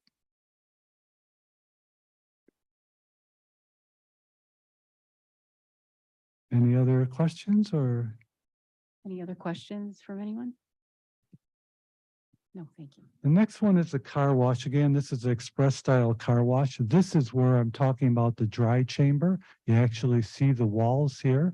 This is a conveyor that pulls you through and you can see the number of mitters and wraps and all the wash equipment that gives you a super high quality wash. There's the office area, support space, private office, a restroom. But then there's another additional amenity that we find a lot of our customers like to use, and that's the dog wash. And so that is in this building as well, right in this front area, very well shown from a glass perspective, very friendly, very easy to wash your dog. So quite appropriate. And again, another amenity for the customer use. All these things need to work together to make a retail site successful. The fueling, the auto fueling, the CFL fueling, the restaurant QSR type use, the actual C-store sales, and the car wash. We actually have 5 businesses on the property that are all working together to help this become a very successful facility. And now as we talk about the car wash, of course, the main source of noise that's generated is through the dryer here. One of the things that we want to mention is we have speed doors that go down on both ends. And that helps prevent the noise, but also this is also a full masonry bearing building. All these walls are masonry and there's hollow core precast concrete planks as the roof structure. So all that noise is contained in there other than going through the openings when the doors are open. And so that leads us to our little sound study that was done by Acoustic Associates. Long story short, without getting into all these band waves, but the existing noise level today, without us being there, you have a range, as he mentioned, of 55 to 62 decibels at the 3 closest houses that are represented 1, 2, 3. Our development is right in this area. And as we looked at this, we saw that we needed to do a couple of things. And long story short, to keep the sound level as it is today, we'll just need to, we have the sound barrier fences at the north and south property line. We're adding a sound barrier fence going out the exit side of the car wash, plus all our vegetation, plus the fact that we're 3 feet lower that we showed on that section, all works together to show that we are not increasing the sound in this area. The last thing is what's mentioned, these are the elements that were updated in terms of a mansard roof with the beige or more natural colors. You can see the face brick being around the whole building. And not only do we have the custom brick, but we have actual cut stone. None of this, not the brick, not the stone, is the thin veneer stuff you see. The stones is an actual thickness of stone with the actual thickness of the face brick itself. So high quality materials. We use metal era caps on top of our coping to secure the building in terms of a moisture penetration issue. We have the same thing with the car wash. And this is one of the variances that is being asked is technically the car wash is a secondary building and can't be higher than the taller building. And for 97% of the building, it is all shorter than the C-store. But our very peak of the roof here goes over the top of the C-store. So that's where we're asking for that variance. So a minor from that standpoint. This is really the last slide. I've got other slides beyond this with the signage, but basically this is the site at night. Again, with the mansard canopy with the beige fascia of the canopy itself, and then the augments of the building itself. I guess I should cover though, going back to a site plan. Other variances we're looking for is no foundation landscaping here and here. But again, we said we have 6 times the amount of landscaping that we, I'm sorry, that was 6 times the density. We have 3 times the amount of landscaping that's required. So we're not asking to not have that landscaping. We're just asking to put it in a spot that makes more sense. If we put landscaping right at our front door, it would just be trampled by our customers, you know, because everyone's going to the front door. It just doesn't make sense in a retail environment to have it there. So that was the one variance talking about that. The signage variance, we went from 2 monument signs down to 1. So that is, that's accounted for. And so we only have the 1 sign here. We've taken off the signs that are on the outboard sides of the building, so we meet all that. One thing that we wanted to clearly represent is when we ask you for a variance, we know we've got to give something up. And our overall allowable signage is 839.21 square feet. We are asking for 694.4 square feet. So at least 150 or so we are leaving on the table. So we want to leave some on the table just to ask you to allow us to do the signage appropriately in that area. So again, we're asking for the car wash height. We're asking for a little bit bigger monument sign so that the letters on the monument sign meet the United States Sign Council regulations in terms of the speed of the road, what the letters should be. So again, safety. And then we've asked for the foundation landscaping.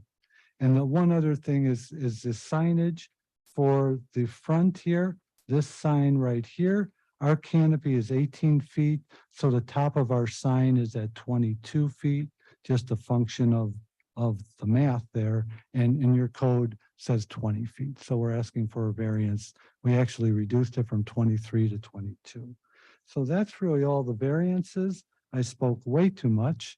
Thank you for your patience, and we are available for any questions. Thank you very much. Appreciate all the presentations this evening. Going to ask if there's any board members who have questions of the applicant or staff. Trustee Blair?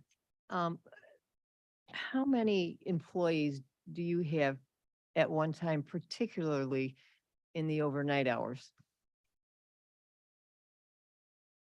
Overnight, there'll be 2 employees. But sometimes the food service people come in. If, for example, Dunkin' Donuts, they might come in at midnight, 1 o'clock to do some prepping. But there's always 2 cashiers. And they're in the same area. Correct, or one's filling the cooler or cleaning up and the other one's watching the counter. Thank you. Okay. Anyone else, please? Trustee Martinez? Question for you. I mean, it was mentioned that about 2% of the traffic is semi-trucks. I believe that's what you indicated, right? Correct. Based on the other locations where you have these facilities, do you have any record as to approximately how many trucks go by on a daily basis compared to one another?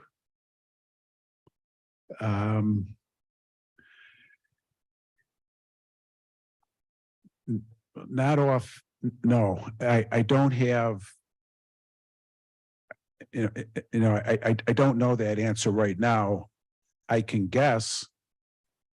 There's probably a few more trucks on Lamont Road Okay, than, so the 2% is based on existing traffic that you're going to pull in or on new traffic coming in? on existing traffic. Okay, thank you. Madam Mayor, Yes, I actually have this for our chief. Do you anticipate, was this going to have any kind of a strain on our police department when they work the international, when they're in the international sector? And are you anticipating any problems? Chief, before you answer, I'd ask to swear you in. Please identify yourself. Brian Cunningham, Police Chief. Do you swear to tell the truth, the whole truth, and nothing but the truth? I do. Please go ahead. As far as some of the crime things I've been looking at is robberies. And as far as gas stations, we're pretty limited in that. We really haven't had that many. Usually, in the last 2 years, there's only been 2. In 2018, we had a series of them because there was a robbery crew that was working the whole area, so it was a little bit higher then. Especially for a 24-hour operation, it wouldn't be anything like that. Most of the gas station crime that we deal with currently is related to burglaries, where the gas station is closed and people are just smashing the front window and taking what they can. So we've had in the last 2 years, 5 of those for gas stations. The activity level down there is pretty limited. I think I don't see it being a strain on the police department at all. We always have someone in that beat, working in that beat, so it won't be a real big issue for us. I know the Speedway is not in Woodridge. Do you know of any problems from that Darien is having with the Speedway there? Right, there hasn't really, as far as crime, burglaries and robberies, there hasn't really been anything there. They do have some traffic concerns because sometimes those trucks will park on the east side on the shoulder. They have no parking signs out there, or sometimes in the morning, there's a little bit congestion because they'll park on the shoulder to the south side. But the way that gas station is configured, it's limited for any kind of truck to go in there. Well, that was my next question. I don't know if Administrator Stonich can answer it or you. Because I have read everything, from all the residents, from Gas and Wash. And one of the concerns was the parking along Lamont Road because of Speedway. Now, I know they do have signage, but only on one side of the street, correct? The signage for Speedway is on the east side along the Forest Preserve there. Is there any way that we can maybe work with Darien? Take Gas and Wash out of the picture right now. I just read this and it's a concern of the residents there. Is there any way we can work with Darien to maybe have them enforce the no parking or standing and or additional signage, whatever, because it is a concern of the residents there. And that was something I picked up on in the communications. Right, I know the county has been addressing that issue. That's why they put those signs up there. And then I do see the Darien officers pulling in there in the morning, especially when it's congested, to try to prevent that from people parking on the south shoulder. Because it is a safety hazard, I mean, whether you're a resident there or you're just driving down Lamont Road, it's a safety concern. Yeah, if you, in the morning, especially if you turn in there, sometimes if there's trucks parked there, it's difficult to get through that intersection. Maybe we can work a little closer with Darien and I see what we definitely can do to maybe help that situation a little bit. Okay. Thank you very much. Yes, it would be very good to update the village board. Appreciate that. Thank you. Yes, hi. Hi, I wanted just to add also, do I need to be sworn in? You've been previously sworn. Okay. I did personally contact the Darien Speedway because they note that they're a 24-hour gas station, but the manager said for the past 2 years, they've been closing every night at 11 o'clock. I was trying to inquire about their liquor sale hours, which I wasn't able to get from Darien, but they claim that for whatever reason, the past 2 years, they've been closing at 11, which means their liquor sales have been closing at 11 as well.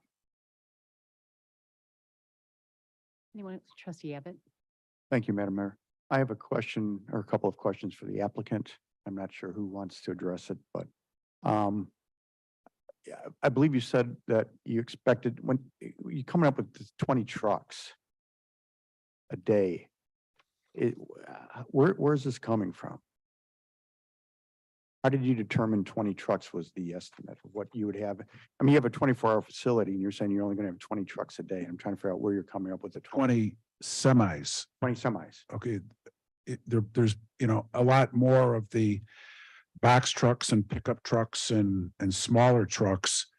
But I would estimate for the fuel volume that we sell in similar locations, if we did, if we had 1,500 customers, it would probably be 30 trucks, but at 1,000 trucks, at 1,000 customers, there's probably 20 tractor trailers. But I mean, this location is only going to be a couple of miles from 55. Don't you think trucks are going to, because are you going off existing stores, semi-truck traffic, or are you going off the daily estimates on Lamont Road to come up with your numbers? I'm just going by my experience and our sales in similar locations.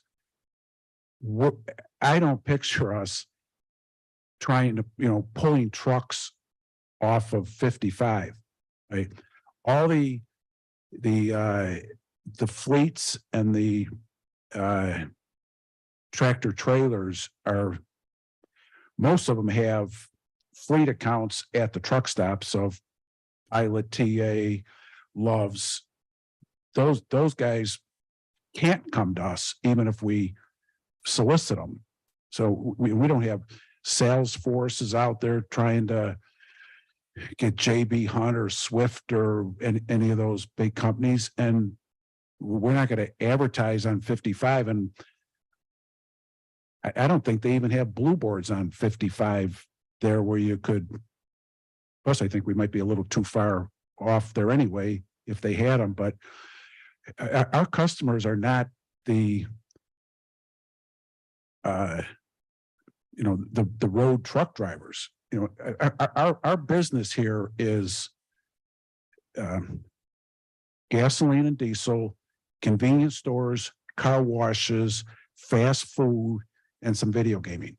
That's our business. We get detoured into trucks. We don't have those. We don't have the trucks in our locations like that. They just don't. They just don't come to us. Some of them do. The local people, but it's not. Trucks, and semis, and all of. If we were doing that amount of business, we'd have 10 fuel lanes. We put 3 in. We probably won't even need 3, but just in case you get a third one or something, or somebody sits in the lane to go inside the store, it's nice to have a third one so you can get him serviced and start getting them out of the way. But if there was that many trucks, we'd be asking for more fuel lanes. And like our store in Mokina, we have 3 fuel lanes. Yeah, I'd say we probably do 2% tractors and trailers. What percent? How many, when you say 20 semi trucks, what about box trucks? How many are you anticipating a day at this location? That that could be 20, 30 box trucks or some type of diesel truck. No, because it doesn't make sense to me that you have a 24-hour facility. You're telling me you think you're going to have 20 semi trucks, but you have 3 fuel lanes. That seems like a lot for less than 1 truck per hour. We also have box trucks. Okay. So now we have landscapers, delivery services. Maybe there's, I don't know, we had 60 vehicles now, but the tractor trailers is what I'm talking about. There's about 2%.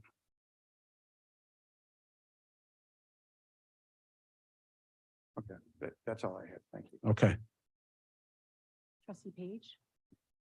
Is the car wash operated 24 hours a day? Now, the car wash will operate from 6 AM to 10 PM. Thank you. Another little thing about the car wash is the vacuums, all the equipment is inside the car wash and just the piping and the hoses come out. So you don't hear the motors run on the vacuums. And the vacuums run the same hours? 6, 8? Correct, yes. Thank you. Okay. Anyone else, please?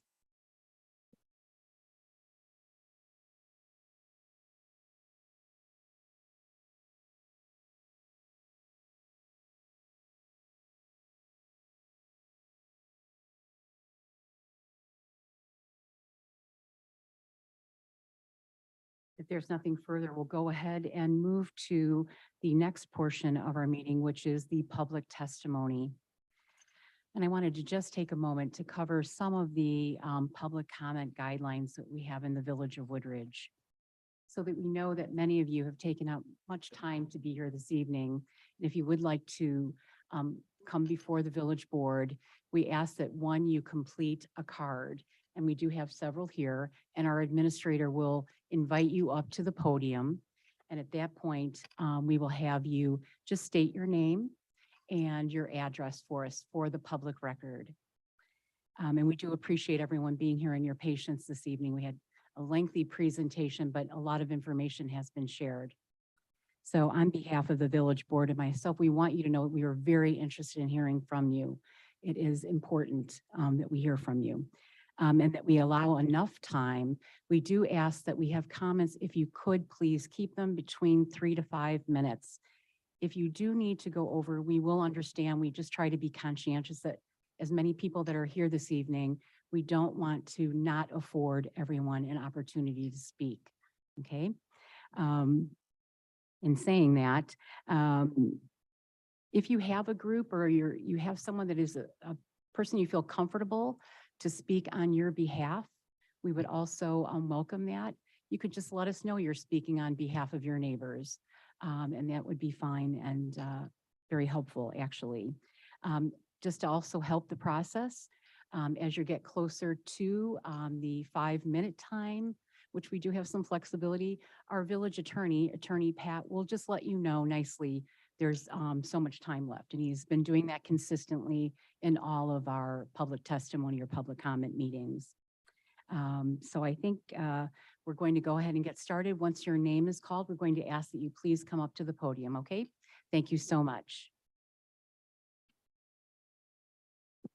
Thank you. First speaker this evening, Scott Kessler.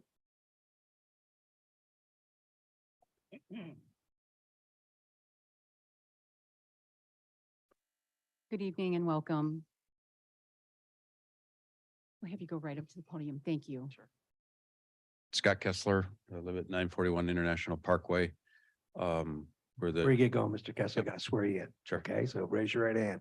Thank you. Do you swear to tell the truth, the whole truth, and nothing but the truth? I do. Please proceed. Thank you. Part of the homeowners that are just north of the proposed development, got a number of comments and in talking with my neighbors over the last several weeks as this has been circulating. I think we all have very similar concerns, some of which have been talked about or somewhat addressed at length tonight. I think, crime obviously is still a concern. I think an area like this is always going to warrant the question as to what kind of character is going to come to this site. Obviously having a lot of light and cameras and things like that will help mitigate some of that. But as was just mentioned a few minutes ago, only having 2 people at night, especially with a gaming operation going on, is a concern. That was something that came up just as they mentioned that. I would suggest that as a result of that, they look at limiting the gaming hours as a possibility for that. I would also question as to why the sound study was only done during the day.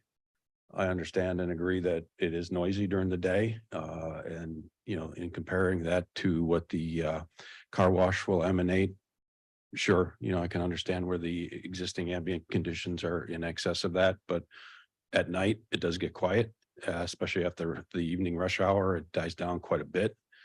And at that point, there's no doubt that the dryers from the car wash are going to be definitely louder than what the ambient conditions are. And the sound consultant didn't even look at that, and I had to question why. Light levels, that's the architect mentioned, the type of light and all of that, which is fine. There's a lot of nuances to that. It's not just simply using LED lighting, it's putting it in the right spot, in the right location to function and service, the use of what's happening.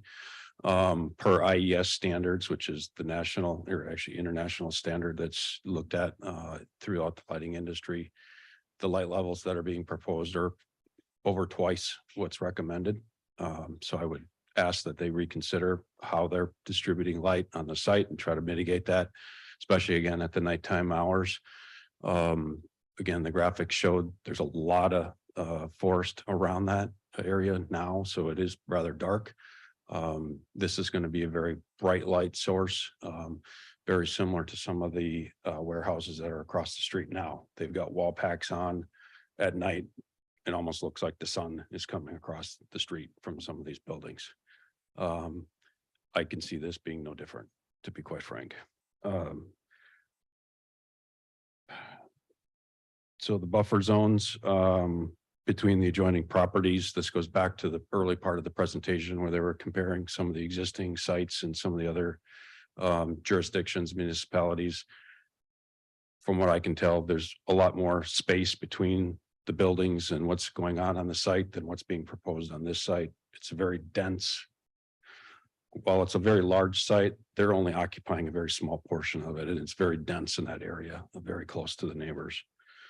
I also think some of the imagery that's being presented in the presentation tonight is very misleading in the sense that, at least from the materials that I could tell from what was included in the packet, the meeting agenda packet, the height of the structures were 20 some feet. The car wash was 30.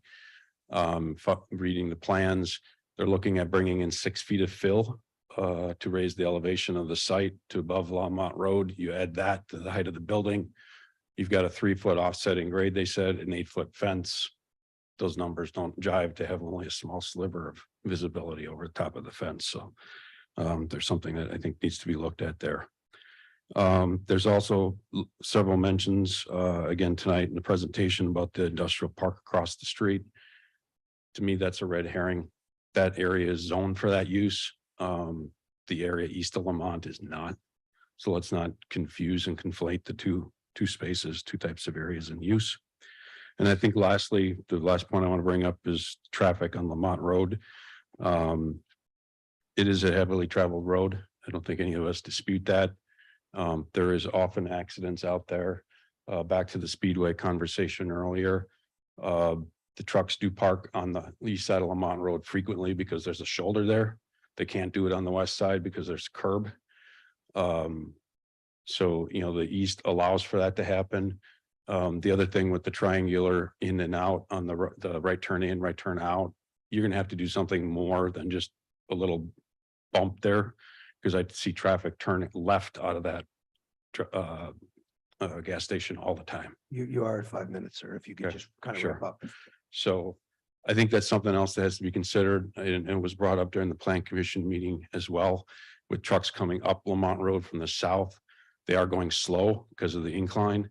And now they're going to all of a sudden stop to get into this, or they're pulling out and you've got cars that are going 50 miles, 60 miles an hour in some cases. Excuse me. It's going to be a problem at that intersection because you are still going up the incline. So thank you. Thank you very much. Yes, trustee Blair.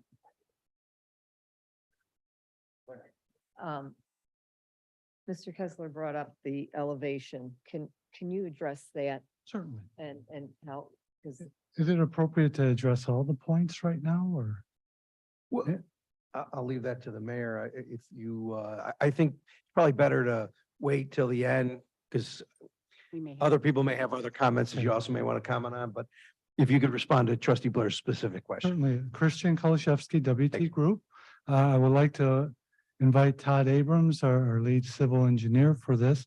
But basically, on these sites overall, there's some fill area in some area because the site dramatically slopes down. So some we have to raise up.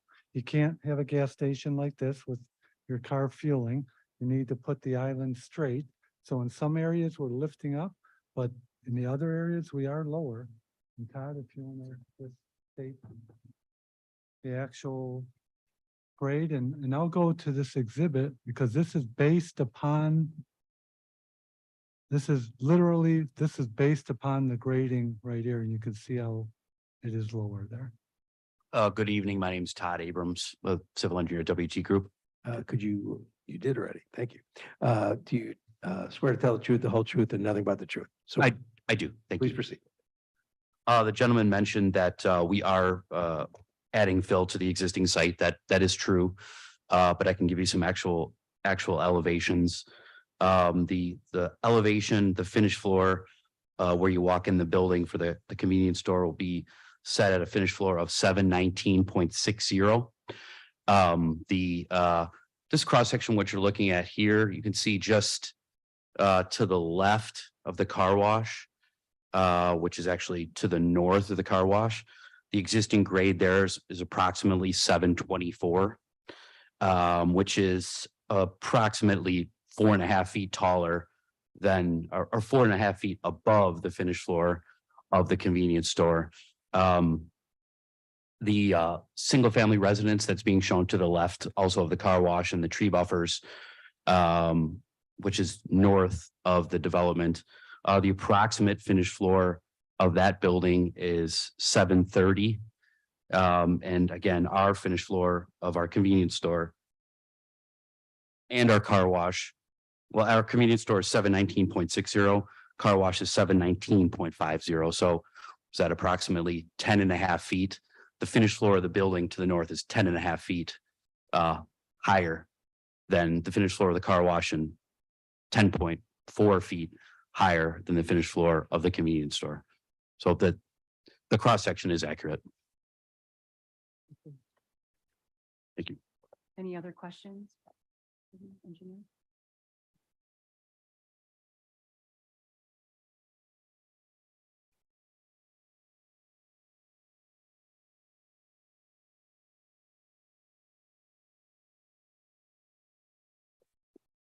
Next up is Todd Gemske.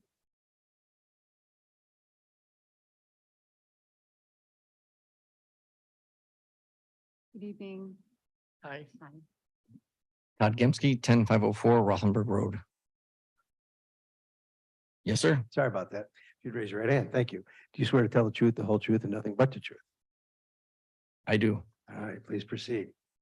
I was wondering how they compare this location to other locations that have the diesel, the truck, the 3 lanes.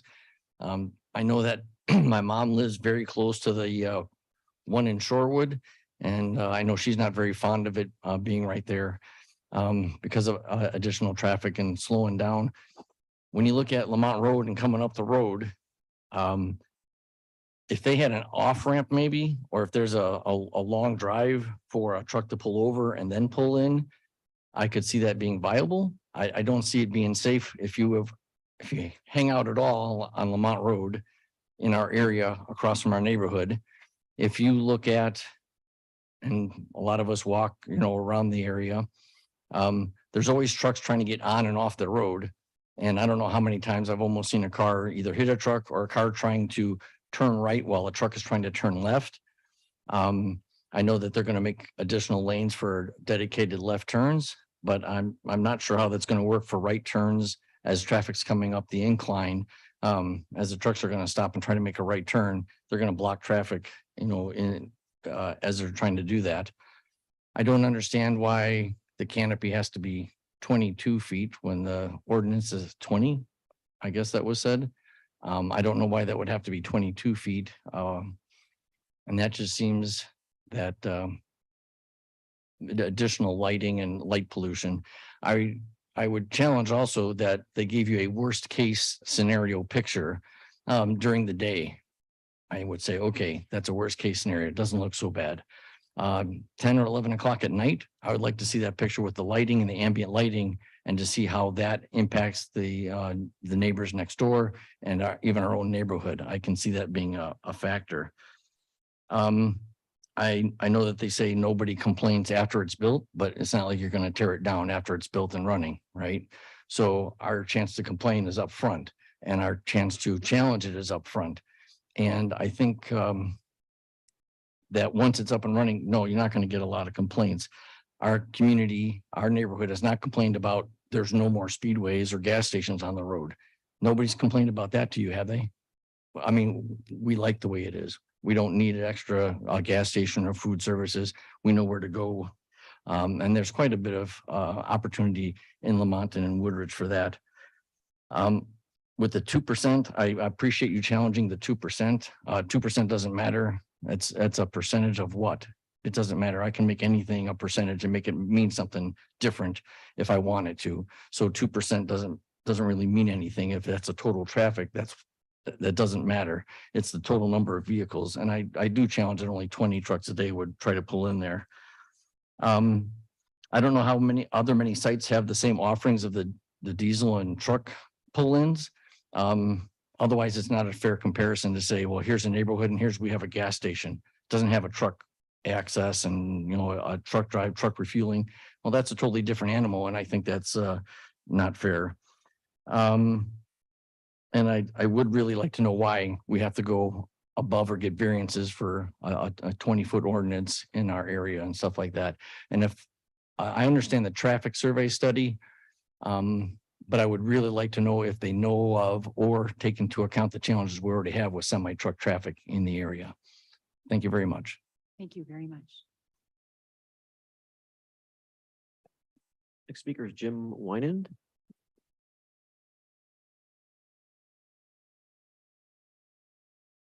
Good evening. Hi, my name is Jim Weenan. Address is 925 Stonebridge Way.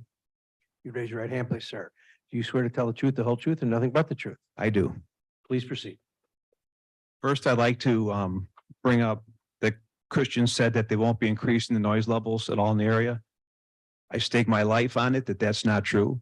They will be pulling semi trucks off of I-55. I guarantee you 100% that'll happen. The corridor on I-55 has almost no gas stations for semis all the way from Chicago, all the way out to Route 53. This will become a 24/7 semi-truck gas stop. They might not park there overnight.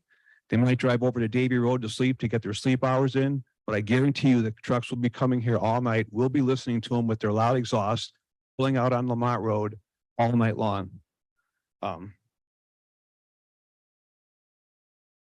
Christian also said that they keep the trucks and cars away from each other at the gas station because the trucks are scared of cars. Just like the cars will be scared of these trucks when they're pulling on I-55 all day long. It is going to create a safety nightmare. I'd like to read the statement I've supplied to the village too. The zoning for the proposed gas station will be the most disruptive move that the village can make to its residents in the area if approved. The Lamont mayor and the Lamont trustees saw to it that the 2 gas stations near the residents' home were closed years ago in town, and not once, but twice rejected the proposed gas station just a few blocks to the south of the proposed gas and wash. The applicant states we live in an industrial zone, which is not at all accurate.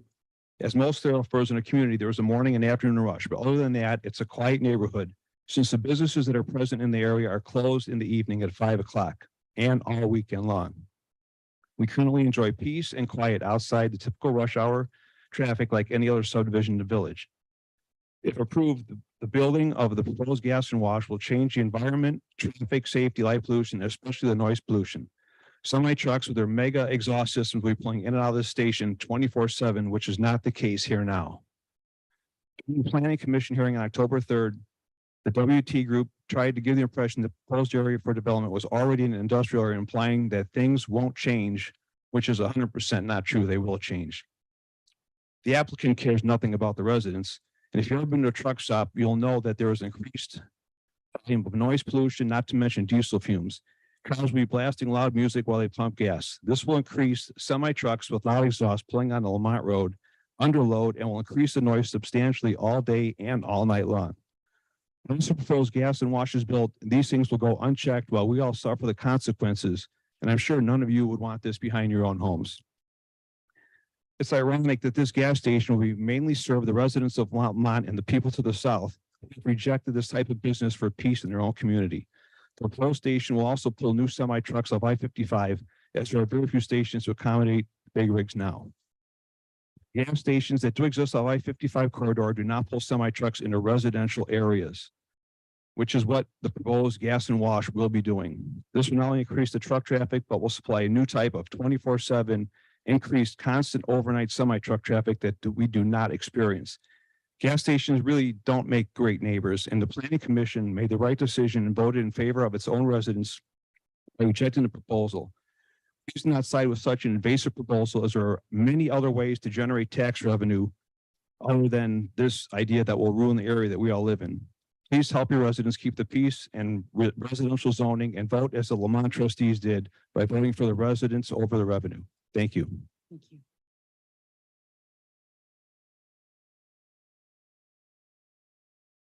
Next speaker, Adrian Rivera.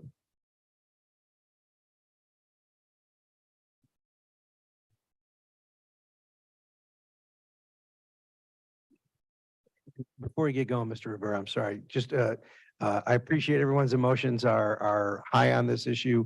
The village board would ask that you refrain from clapping and shouting out and things like that. There may be people who have different opinions from yours, and it's hard for anybody to get up here and talk. Makes it harder when you feel like you're intimidated by a crowd. So again, I respect everyone's position on this. I believe the Board of Trustees does as well, but I would ask you to try to just kind of, let's keep temperature even on that, okay? Sorry, Mr. Rivera. Adrian Rivera, 12 South 423 Lamont Road. And do you swear to tell the truth, the whole truth, and nothing but the truth? I do. Thank you. Please proceed. Great. First off, thanks for giving us the opportunity, the voice to express our opinion. It's greatly appreciated to be in front of such a, great village committee. So at the beginning of this board, I did notice, and I very much enjoyed the Boy Scout presentation, outdoors, forest preserve, and just taking great measures to protect this obviously great land that's state of Illinois. In the same meeting, we're talking about potentially granting a gas station, which is, counterproductive of what we just saw, in my opinion. It's well documented that gas stations are catastrophic damage to the land itself. That's fact. Despite of what the tanks are, today's technology, they will leak. Any development, any future development, they will not touch that development. I'm a development manager for multifamily buildings. As soon as we know it's a gas station, we veer off and say, nope, that's contaminated soil. So having that just adjacent to a forest preserve is just does not feel right. And I hope the village sees the same. Let's see. Personally, my parents are just directly south of this proposed location. So at the area, we have under storage tanks, well water, right? So we're talking about contaminated soils with underground tanks, well water, not Lake Michigan's, not protected in pipes. It's literally whatever's a runoff. That's what my parents cook. That's what my parents, they don't drink it, but that's when my parents basically drink it. They cook, they do everything with it. They do laundry, like everything. That's their daily source of water. When we're talking about putting a gas station just north, again, just does not feel right. The owner stated that there is not a nearby gas station or anything of that sort. If you just do a quick Google search for 30 seconds, 5 seconds, that speedway is 0.5 miles away. Like it's an 8-minute walk. There's that Shell just north. So there are nearby gas stations. And if you notice that speedway, it is more surrounded by industrial commercial area. It's not completely surrounded by residential. So there is that line in the sand between residents and commercial. In the last board meeting, we talked about just marketing. And it was confirmed, and if they want to reconfirm, just Gas and Wash to not have restrictions on marketing for them or not, or for their tenants. So we've said it 3 or 4 times, there will be traffic that comes from I-55. You're in a profit for doing business. You're gonna marketing brings profit. Marketing brings profit. It's not like you're just gonna be like, yeah, we're gonna be on an island here.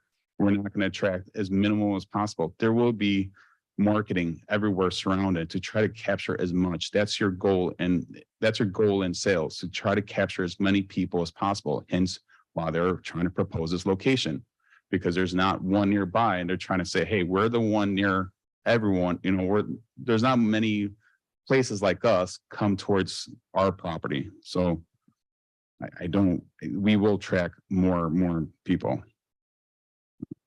Keep scrolling up on me here. You know, that's something that came up, just the gas station closing at 11 p.m. at Speedway Darien. I'd be very curious of why. What happens after 11 p.m. that they decide to shut down? So if we could please dive into that. You know, I know it's great. It's not great. 5 crimes is still a lot in the last 2 years, but let's understand why just north of that property, it's 11 p.m. It's really concerning. That's all I have to say. I know we were here. I wish you guys were here present when we presented on 10/8. This room was full. There was people standing. There was just there was just a great presence to show the energy and the vibes of how powerful this is, and how, obviously you could tell in my voice, how emotional this is for all of us. It was a clean no throughout the board. I hope the village also sees that as well, that just this is a good product, just not the right location. And I hope the village sees that as well. Thank you. Thank you. Next speaker, John Sealander.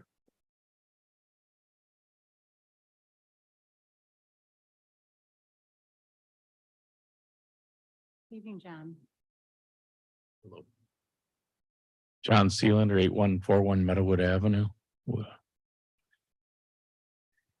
Do you swear to tell the truth, the whole truth, and nothing but the truth? I do. Please proceed, Mr. Sealander. I liked his final words there. And now I just forgot them, but but I will go with what I've got. So first of all, I don't live near here, but what you'll allow to happen here, you'll allow in my backyard, you'll allow in my granddaughter and my daughter and son-in-law's backyard, and my Uncle Skip will run Autumn Drive. So what you're going to allow here and what you're going to do in changing your comprehensive plan is going to affect everybody, because, oh, we did it there, we'll do it here. So a couple quick questions that somebody alluded to. Are there truck lanes at all of these? I looked quickly on Google on the Mokina and Tinley, and I couldn't find them, but again, Google's real small. So it might be a good question to ask. I have a question. Because it's a truck stop, you guys are not, your law doesn't matter. Is that what's going on here? Because they talk about truck stops and they can put 10, but you guys, and then your law says you have to be a liquor store. You have to sell liquor to be consumed on presence to have it. Your law says we can only have 9. I think we're already at that limit. So ask yourself that question. But I'll read what I really want to talk about. In 1995, the village board of this village had a very similar presentation on Lamont Road behind my house. Okay, we all know it's Lamont Road corridor. In 95, the village made the decision to forcibly annex and rezone that corridor to ORI. People who were living there said, please don't, please don't. I want to stay here. I want to live my days out here. Okay. Residents and neighbors' rights were stripped by that action. Okay. So remember that. Fast forward 20 years. Okay. Now some of those owners want to sell their property. They want to do something different. And now all these other citizens that are bordering here are going, wait a minute, we're gonna have a warehouse in our backyard. Okay, yeah, this is one section and it's only gonna affect these people. But next you're gonna say, hey, let's go next door and let's go next door and let's go next door. And that whole section could be a great ORI district. Okay, so I worry about that. Please consider the history and reject the proposal at the presenting. Your planning commission listened to dozens. I mean, what he said, this was full. You even had 3 cops to make sure nothing happened. That was kind of odd. But it was full of people, passionate. There was nobody other than the developer who went like, yeah, let's do this. So understand that well vetted hours and hours were spent. Now you've spent more. So my final thing is we have a village comprehensive plan and it calls it this is to remain residential.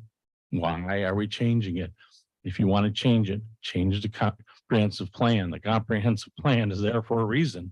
So we don't have a house and then a gas station and then a house and a gas station. It's there for a reason. And why are we ignoring it? So I remember what he said. I do want to compliment. It's a beautiful structure. I saw the one down south. I don't remember, it was on 394 this weekend. Okay. They do a nice product, except I don't like gaming and you know that. But it was bright. And I don't know if it was the lights, but it's the colors they use and everything. So it stands out. So it'll stand out, which is what they want. People pull off because they see it. But I do want to compliment the developer. It's a nice looking structure. So thanks. Thank you. Next speaker is Frank Lentine. Good evening. Frank Lentine, 929 Naples Lane. Before you get going, sir, there you go. Thank you. Do you swear to tell the truth, the whole truth, and nothing but the truth? I do. Please proceed. Naples Lane is the southernmost street in International Estates. I'm on the south side of the street along with 10 of my neighbors, each direction. So my house butts up against this unincorporated property that's just north of the proposed development. And my house is right about even with the truck turnaround and the truck fueling station. So just to give you the geography. First off, let me say I'm not anti-development. I've lived in my home in Woodridge now for 28 years, and I'm very pleased with the balance that Woodridge has been able to maintain between continued development and also quality of life for the residents. And I think they do that because they're, quite frankly, they're serious and they have rigorous processes for zoning and permitting, et cetera. And so in preparation for the October meeting, I researched the zoning map on the website, the village website, and I found that all the other B3 highway businesses in Woodridge are surrounded by buffer zones. There, in most cases, it's shopping, strip mall shopping centers and parking lots. In some cases, light industrial and office. But there are no cases where residential abuts a B3 zone. This would be the first. And just to give you an idea of, again, the geometry, I think my house is about 150 feet because I'm just north of the narrow unincorporated property. I'm about 150 feet from that truck fueling station. And my bedroom, of course, is on the second floor in the rear of the house. And so the value of the 8-foot fence and the the landscaping is minimal. I think I would have a direct line of sight to the semis turning around and fueling at the truck fueling station. So the applicant presented a worst case scenario of what would happen if all the trees died or the owner of the unincorporated property took those trees out. Well, I think we actually might have that now because as you may have noticed, all the leaves fell off the trees in the last couple of weeks. So I'm confident I have a direct line of sight to the applicant's proposed structure. So I've been at my home 28 years. I think I mentioned that. And I'm going to be 73 on my next birthday, and I really don't want to move. But if I'm not able to sleep because of the light and the noise, I'm going to have to move. And I shudder to think of what's going to happen to my property values. Now, I know some comparative studies were made for other communities, Mokina and Shorewood, et cetera. But I think you on the board realize that International Estates, at one time was the premier high-end development in Woodridge, and it's still up there among the higher-end home values. And, so the potential for adverse effect on those values is consequently greater. So it's a thing that concerns me. But again, once again, not anti-development, but the quality of life of the residents, especially long-term residents like myself, needs to be taken into account, and I hope you will do so. Thank you. Sir, before you go, I just want to make sure you live on Naples. Is that what you said? That's correct. Okay, thank you. Just want to make sure for trying to figure out the distances and everything. Yes. Thank you. Thank you. Next speaker is Michael Glotz.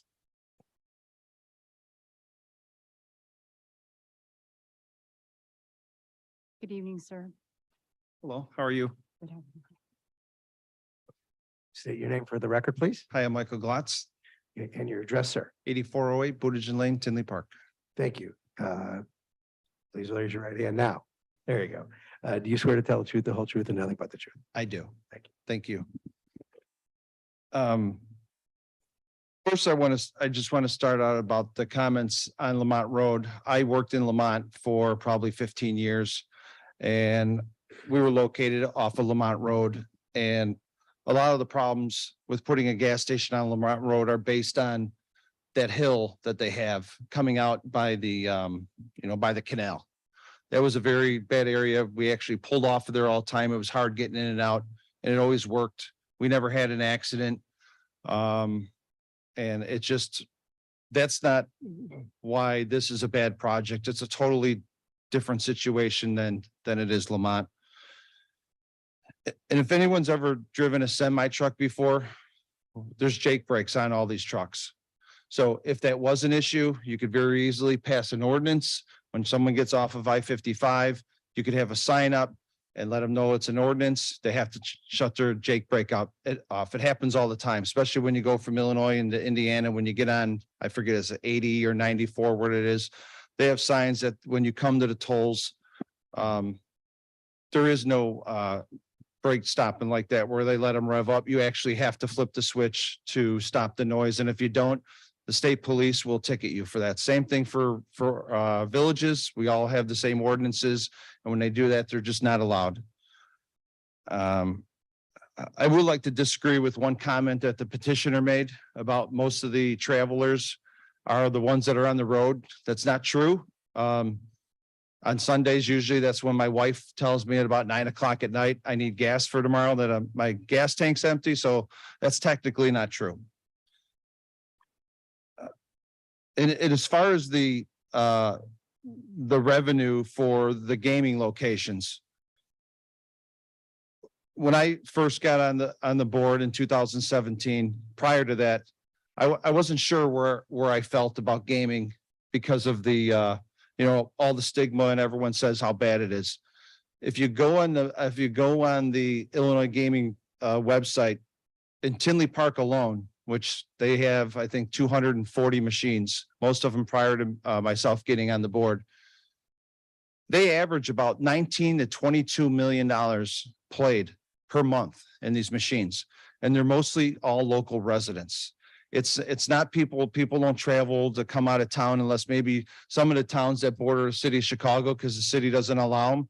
Those are the towns that have an increase of people that come from the city to play them, but mostly if you go in there to eat with your family or something, it's your neighbors, it's everyone from within your own town. And in the month of October, we increased midstream from 6 games to 10 games for Lenny's gas station on 183rd Street because it's mostly industrial. The village received $12,254 for the month of October. So I would have to disagree on going through this process already twice with Lenny. They always underestimate their revenue. The number that he put up there for 651,000 will probably be more of 3/4 to 800, just in gaming alone. It'll be probably in $170,000 range just for that one location. And most of the time, you'll hear people talk about, well, that's one of the best places, or, whether it's a restaurant or the gas station, they are the best place. And if you stop and go to any of their locations, that's Len McHenry is probably the only one that I've ever seen walking his locations and picking up garbage. I've literally seen him myself. He does it all the time. This is very important to him. And if you drive by those locations, and that's why I'm here speaking on his behalf tonight, because sometimes people, they're fearful, right? I don't want a gas station, or there's going to be noise or something. The quality that they put into their stores is ridiculous. They spend way more than anyone else. They go top notch. I don't know his speaker's name, but like he said, they don't do whatever the code requires. They go above and beyond. All the pillars are all brick. And if you ever have a problem, he's the first one to get involved. He doesn't get involved in the day-to-day with the little operations. That's why you have employees. But if there's a problem that hits his name on there, he's the first one to get involved to make sure it's fixed. An issue that we had is my second year of mayor. We wanted to do a 2-day block party.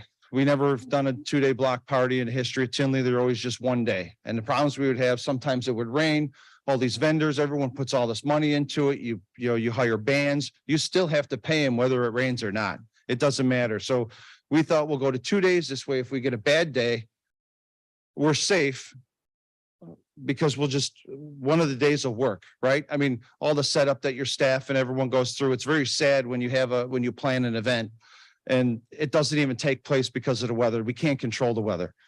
And we couldn't get ice. We couldn't get trucks that the ice companies would give us to store the ice for 2 days. Our marketing department called Gas and Wash, whoever the lady was that they spoke to, next thing you know, she called Lenny, I'm assuming. Len called our village, spoke to Donna in the marketing department. Next thing we know, he said, don't worry, I'll take care of it. I already secured a truck for you, 2 trucks with all the ice for the weekend, so our event didn't go bad. Never asked for anything. That's just how Lenny works. The other thing about his Gas and Wash, we already have 2 locations. So when in 2019, the one on Harlem Avenue that he annexed in, we heard the same stories, and I get it. And if I was a resident, I can't say that, that I wouldn't feel the same way. We don't want change, right? This is how I lived when I moved in. So I'm hoping to stay that way the whole time I live here. We annexed them in. There was probably a group of 12 to 15 people that had the same exact complaints. It was the noise, or it was the pollution and all that stuff. And the one time we went out there, myself and a bunch of board members, we would go out there on the weekends. He not only built a berm that cost him a fortune, he put bushes, probably, I forget what they are, 12, 15 feet tall, and he put a fence up to make sure there was no noise. And the neighbors all said that there was a lot of noise. We went over there, we're on the other side of the fence. And then the one lady said, "Did you hear that noise?" I was like, "I could barely hear it." We walked around the fence. It was his employees power washing where the trucks park to make sure that everything's clean. You will never see a cleaner establishment, whether it's a gas station or any type of business, than these gas and washes. He goes above and beyond what anyone else does, and Tinley Park is proof of it. And that was the noise. One neighbor complained that the blowers they thought were too loud. They weren't really loud. We couldn't hear them when we walked out until you actually got in front of the bay where you enter the car wash. What did Lenny do? He went out and replaced it anyways and got the newest technology where you can barely hear it. He didn't have to because there was no noise. He did it on his own. The village never asked him to change anything. He just did it. And also he is looking at putting another location in Tinley Park, and that's because of the job he does. We're gonna receive about, with the two locations, we're on average to get about $2 million or $1 million per year in revenue. Lots, you're just about out of time if you could wrap. Okay. And so, and as far as our police, they also sent you guys a letter. The crime doesn't exist. If anything, it makes it safer for the employees that are working there because there's more traffic. And the more people that are there, what do? You go somewhere else. And as far as the store, closing at 11, that's not relevant to, maybe they can't get staffing. Maybe they don't have the sales to whatever they're doing. If they don't have the sales or whatever, that's really doesn't matter. That's up to him because he's the one that's going to have people in there that are working. Please wrap it up. So there's other people who do want to. Okay, I will. And bottom line, most of the complaints never end up to come to fruition. And last, I would just like to finish with, like I said, I completely understand. People don't want change. They moved in the house. They want it to stay the same. But we can't stop development because you just don't want change. You have rising insurance, you have pension costs. You guys need to pay your bills. There's a population of 33,800 people. You have roughly 15 to 20 people here. We had a similar problem like that. We had 2,000 people. So I get it. So thank you very much for your time. I appreciate it. Thank you. Next speaker, Ismail Rivera.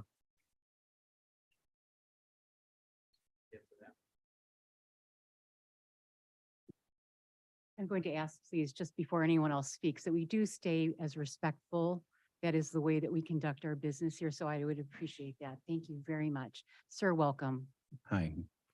My name is Ishmael Rivera, 12 South, 423 Lamont Road. Thank you. You swear to tell the truth, the whole truth, and nothing but the truth. I do.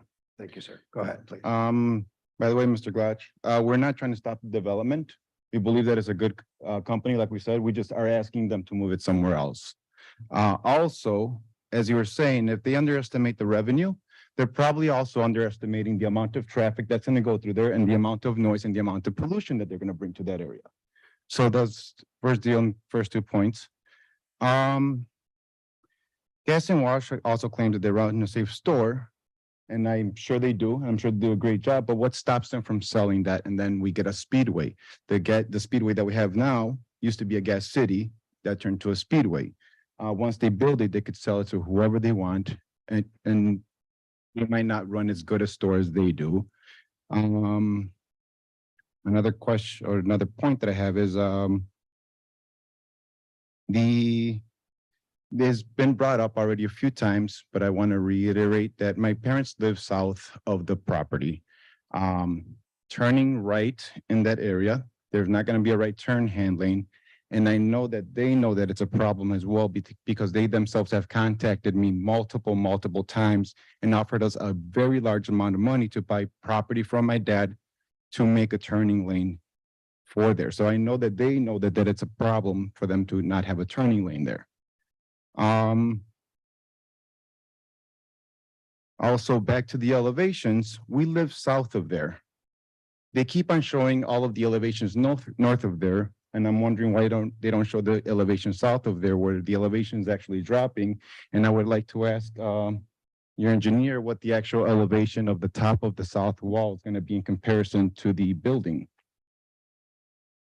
I'm sorry, Mr. Rivera, just so we're clear, so we can follow up with the engineer. Can you restate your question? So we live south No, of no, the so property. right, I understand that. So you said the question about the elevation. What is the top of the wall elevation in comparison to the building? Okay. Thank you. I'm sorry to interrupt you. Go on. No, not a problem. I think that's all I have, actually. I thank you guys for putting this on tonight, and I hope that you guys consider our requests. Thank you very much. Thank you. Thank you. Next speaker is Rita, is it Stoles or Stokes?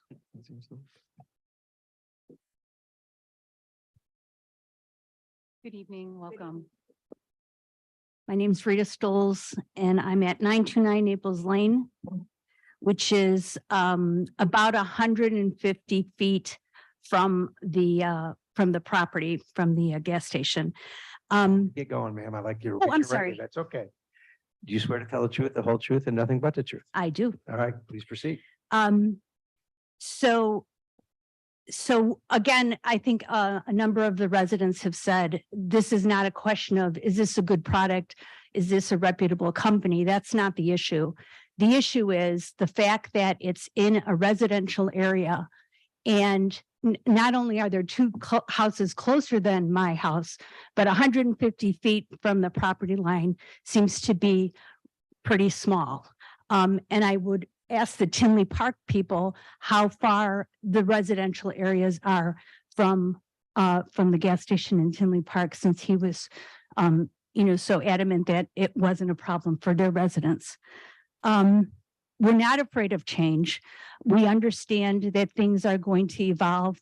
The factories that were across the street, I'm sure there was some amount of resistance there, but I think in general, the strategic plan that was put in place, everybody agreed to, with the industrial area being on one side of Lamont Road and residential in the other side. So we really encourage the committee to really consider the strategic plan and make sure that that area continues to be residential for all of us to enjoy. Another point I want to make is living on Naples Lane, one of the things I like to do in the summer is leave my windows open. And being 150 feet away from that property, I don't believe we're going to be able to do that any longer. As people said, the neighborhood really gets very quiet after 5, 6 o'clock in the evening, and leaving the windows open at night doesn't disturb our sleep. But I believe that in the future, with the gas station so close to the residential area, that is going to create a problem for us. I think the point was made earlier about the property values.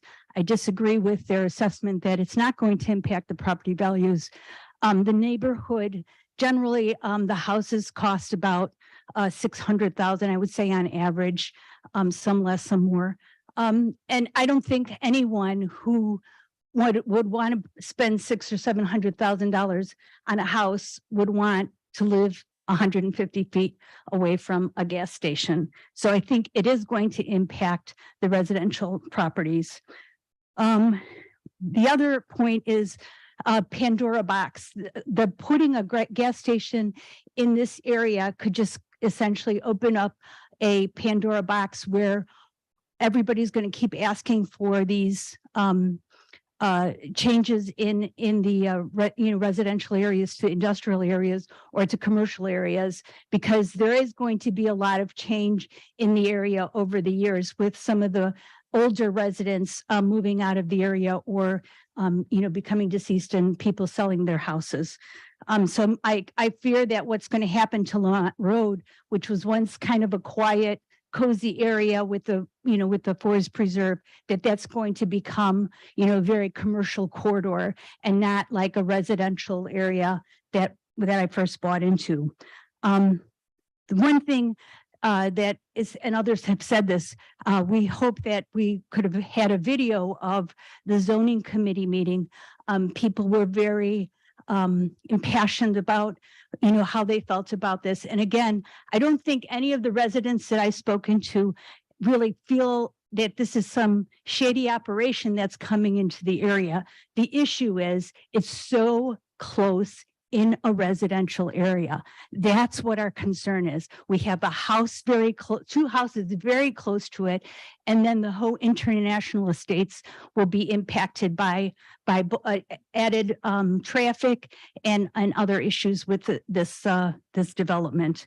And the one thing that I just wanted to say, I was disappointed that the presentation that was made by the staff didn't really talk about the impact on the residents. All the pictures that were shown never showed really the residential area.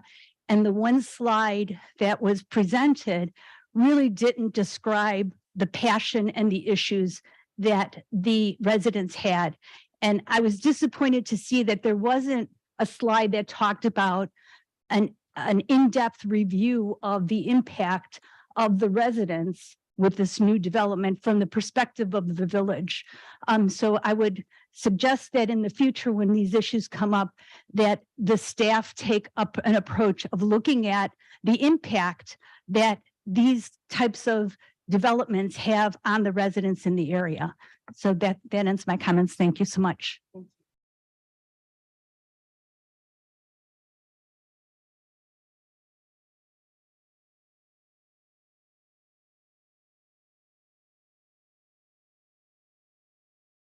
So as Rita, you were our last public comment.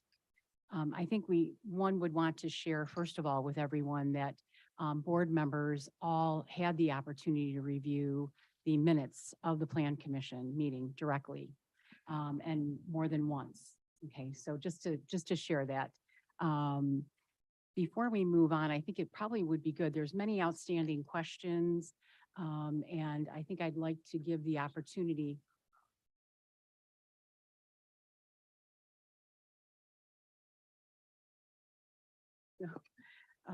But first, before we go on to anyone else speaking, I do want to ask if anyone in the audience would like to make a comment. If you're here this evening and you have not signed up a card or anything, but you do want to make a comment, this is the time.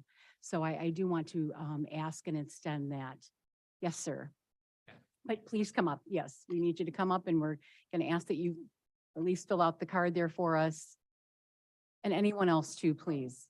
You can fill out the card when you're done, sir. Yes. Unless you've already gotten it. Terrific. Yeah. So Okay, just hold it, go step right- up to yeah. the microphone, All right, I'm not a Thank you. speaker like these people. That's okay. identify yourself and My your name is address. Paul Packle. I live at 12 South 541 Lamont Road. And There you go. Do you swear to tell the truth, the I whole do. truth, and nothing but the truth? I do. All right, please proceed, sir. Okay, like I said, I'm not a speaker, like, these guys are all prepared, these guys are professionals, they're blowing smoke up everybody's, you know what? It's all about money, all right? The revenue, 600,000 a month, whatever you want to call it. That property was designated residential when they put up International Estates. International Estates houses, like she said, are 600,000. You're comparing it to Shorewood, it's just not the same. It just doesn't belong there. And that's all I got to say. Thank you, sir. Anyone else, please? Okay. We've had many outstanding questions brought forth this evening. And I'm going to ask, first of all, for the petitioner, if you would like to make some comments or respond directly, as well as then open it up to our village board for questions. Okay. Christian Kolashevsky from WT Group.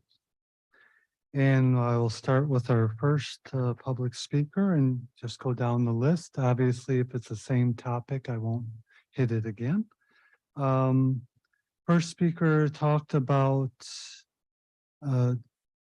limiting the hours for the gaming. We certainly will work with you on that, but we've actually found that by having the hours that are allowed by the state, that you have more people in the building. And obviously with more people present, it's always a safer situation. So we would like to lean to that point. In regards to the sound study, why wasn't it done during the day?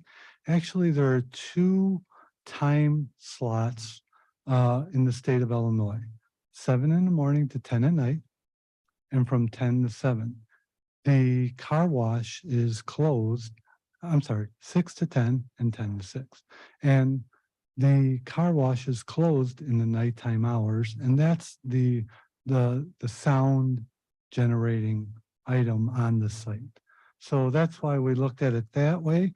The actual sound studies were done not just by a recording device on the site, but they use IDOT data, traffic data, that was generated then into a computer program to develop the time lag. They talk about a 1-hour lag. It's in the report if you want to see that. But basically, that's an average of the sounds. And so that's what's there today. And so that's what we were recording, and that's what we're addressing. So that's why it wasn't done at night, because the car wash is not operating at night. Light levels, IES, I'm actually a member of the IESNA. It stands for Illuminating Engineering Society of North America. I disagree with the comment that the first public speaker made. We are actually lower than the IESNA regulations. There's 2000.1 report. It talks about the different types of settings. It recommends 50-foot candles on average for under a canopy. Our auto canopy is actually less, and pardon my bifocals right here, but the auto canopy is 43. Diesel canopy is 33. So we're actually less than the IESNA regulations, otherwise known as dark skies. They're the ones that develop that. Again, I'm a member of that.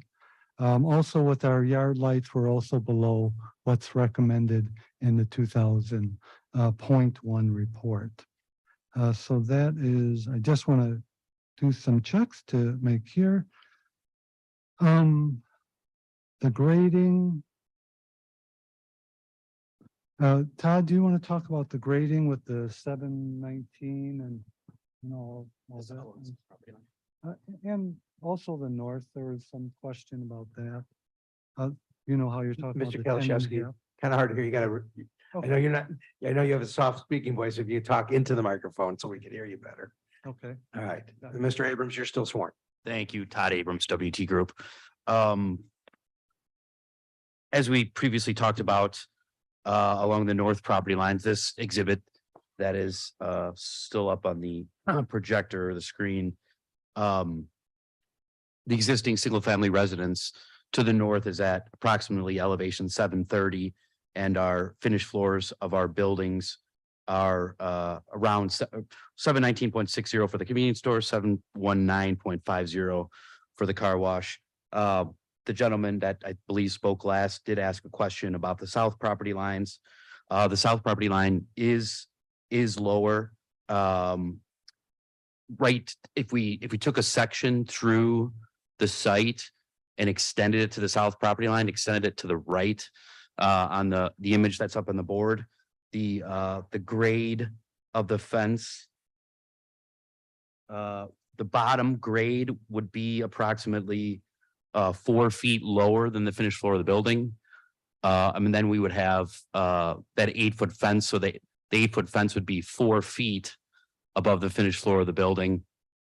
One thing I would like to bring up, though, the landscape architect pointed out to me that the existing tree canopy that does line both the north and the south property lines, there's trees as tall as 45 to 60 feet tall. And then the evergreens that we'll be planting in line with these buildings and in line with the diesel canopies, the evergreen trees will be between 60 and 70 feet when they're fully matured. So the substantial amount of screening and a substantial amount of elevation. Madam Mayor, may I ask a quick question? Please. Yes, trustee Page. South. Say that again, slower. So the floor it's an elevation that drops down 4 feet. Then there's an 8-foot fence. So really, it's only a 4-foot fence because it's 4 feet below the floor of the store, correct? Correct. The fence will be 4 feet above the floor of the building. Thank you. Sure.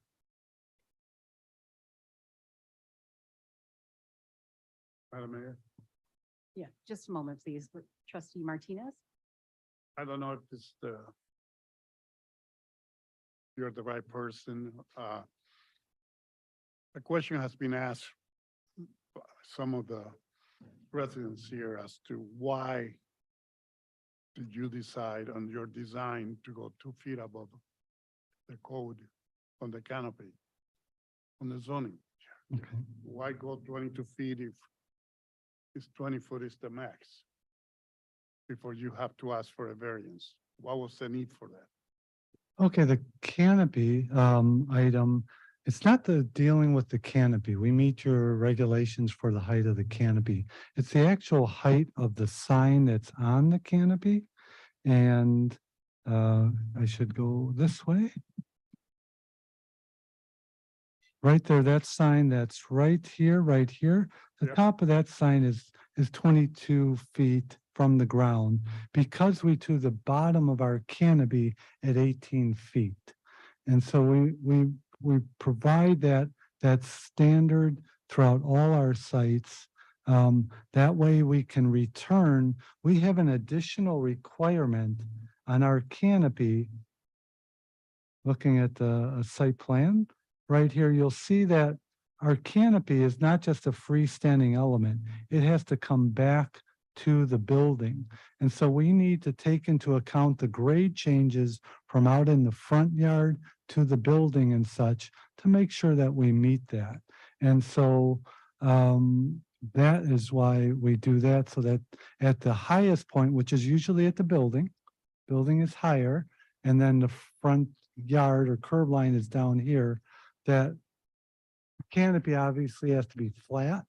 So that's why we make it 18 feet out at that point. Thank you. I don't mean to interrupt. I do want to ask just of my fellow board members to get a good handle. We've spent time here, but I know there's questions that we will answer for our neighbors. But I would like to ask my fellow board members, how many of you have outstanding questions or need more staff assistance in making your decision? I'm going to start right down. I'm going to go right down the line. Trustee Kagan, I have no questions at this time. Trustee Blair. I have several that I would like further research on. Okay. Trustee Martinez. Yeah, we have, I have a list of about 10, 12 different topics that some of which you already addressed, but I'm not really totally sure that I understood the reason behind it or how it works. So I have some questions. Trustee Page. I have a few additional questions for our new director of, Community Development. thank you, community development. Thank you. Trustee Krusak. No particular questions at this time, but that might change based on what everyone else asks. Okay. And Trustee Abbott. I have additional questions. Okay. So why I'm interrupting, and I do apologize. I do not normally do that. I just feel like I have questions as well. And what I would like to do is, as much as I would like to go ahead and move forward, so I don't have to take our neighbors and the developer through any agony further than what everyone has been through. But I just feel like the questions I may have, my fellow board members have, I want to maybe take a moment and think about how we do proceed forward. Okay. Because to me, this is too important to, move forward with additional time, et cetera. And I think both the petitioner as well as staff may need to provide some assistance. Okay. So if you'll just give me just a moment.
So after consulting, I'm going to ask our village attorney to share with you what we would like to do to proceed forward. I just feel like to take care of the public hearing portion and make sure the questions that have been brought forth are answered this evening and we can close the public hearing. But first I want to ask if anyone else does have any questions, because this, like I said, this is it. This is your time. If not, we're going to go ahead and move to, we have a. Right. So I know some, even those who spoke, some made statements and some did ask questions. And I guess the question is, if you had a question, you may not like the answer that was given, but if you had a question, was your question answered? Did anybody have a question they felt was not answered? Okay. Oh, it's okay. We're going to give you a chance, okay? So I just want to make. No, not answered. Not answered. Not answered. Okay. So, if nobody has a question they feel wasn't answered, we're going to give the developer an opportunity to, and the applicant rather, an opportunity to sort of address the other issues that were raised. And then after that point, we can close the public hearing and then bring it to the board level. Okay? So I'm sorry, Mr. Kalashevsky, I know we didn't mean to derail you. We just, the mayor wanted to get it all straightened out. Oh. And we'll be looking at this. Oh, I'm sorry. I'm sorry, there was a gentleman that did raise his hand that might have an additional question. No, right here, gentleman. Yep. Oh, I'm sorry. Was it Todd? Again, please identify yourself again, sir. Ready? Yes, I'm not that tall. Todd Gemsky. Yeah. 10504 Rothenberg Road. And your question that you didn't feel was answered was what? Well, actually, is it open for additional questions? One of the things that was brought up was the home values near the other gas stations. And I'm relatively new to International Estates, but I did purchase in there for a specific reason, for its location and for its, being surrounded by the forest and everything, and it being a very isolated neighborhood. So I'm wondering, as we're comparing, I think I brought up comparing apples and oranges and kind of making comparisons that weren't equal. What are the home values? I know Shorewood home values, as was brought up, because my mom lives right next to the gas and wash down there, is nowhere near what they are in International Estates, and that impact. So I'm wondering if that's still going to be evaluated or given fair credence, because I don't know that we've compared, the location that they're looking for here equivalently to other locations. I appreciate the business. I know it's well done. And also, if as mentioned before, they've tried to purchase land to allow for better access or safer access into the property for right turns, and that hasn't been purchased, or the people don't want to sell. If they know that's a problem, why do we just ignore that or overlook that? I'm sorry. It's okay. All right. Thank you. Thank you. I don't want to speak for the developer, but, I know they did have an appraiser provide, information relative to, values for the village. Hopefully, Mr. Kalashevsky can address the, issues raised. I know he's got lots of notes, so.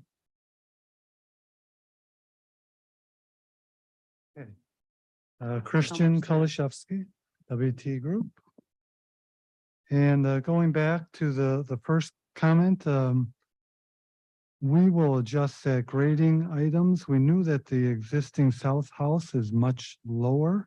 And so we were looking at the top of the fence there. I did not realize the difference in height from the building. So we will obviously adjust that. So that'll be changed.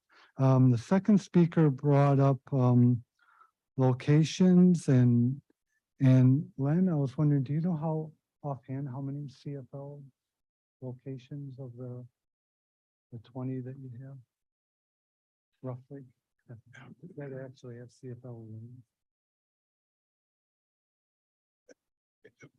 Probably 3/4 of them have CFL lanes. Maybe 4 out of the 24 don't. I didn't wasn't prepared for the question. I didn't count them. There's a couple, one on LaGrange Road does not. We have a location down on 191st Street. There's not many trucks over there. Shorewood, not many trucks. Route 30 and one of the with 3 in New Lenox, 2 do, 1 doesn't. One, we wanted to put more emphasis on the car wash. I think the rest of them all have them. And they run from two fuel lanes to, on the big ones, 10 truck lanes. But generally it's couple fuel lanes. But again, that's not the focal point of our business. You know, it's everything added together, but you know, there's a lot more traffic with autos, food service, convenience stores. You know, there's a lot more. That's almost all the traffic.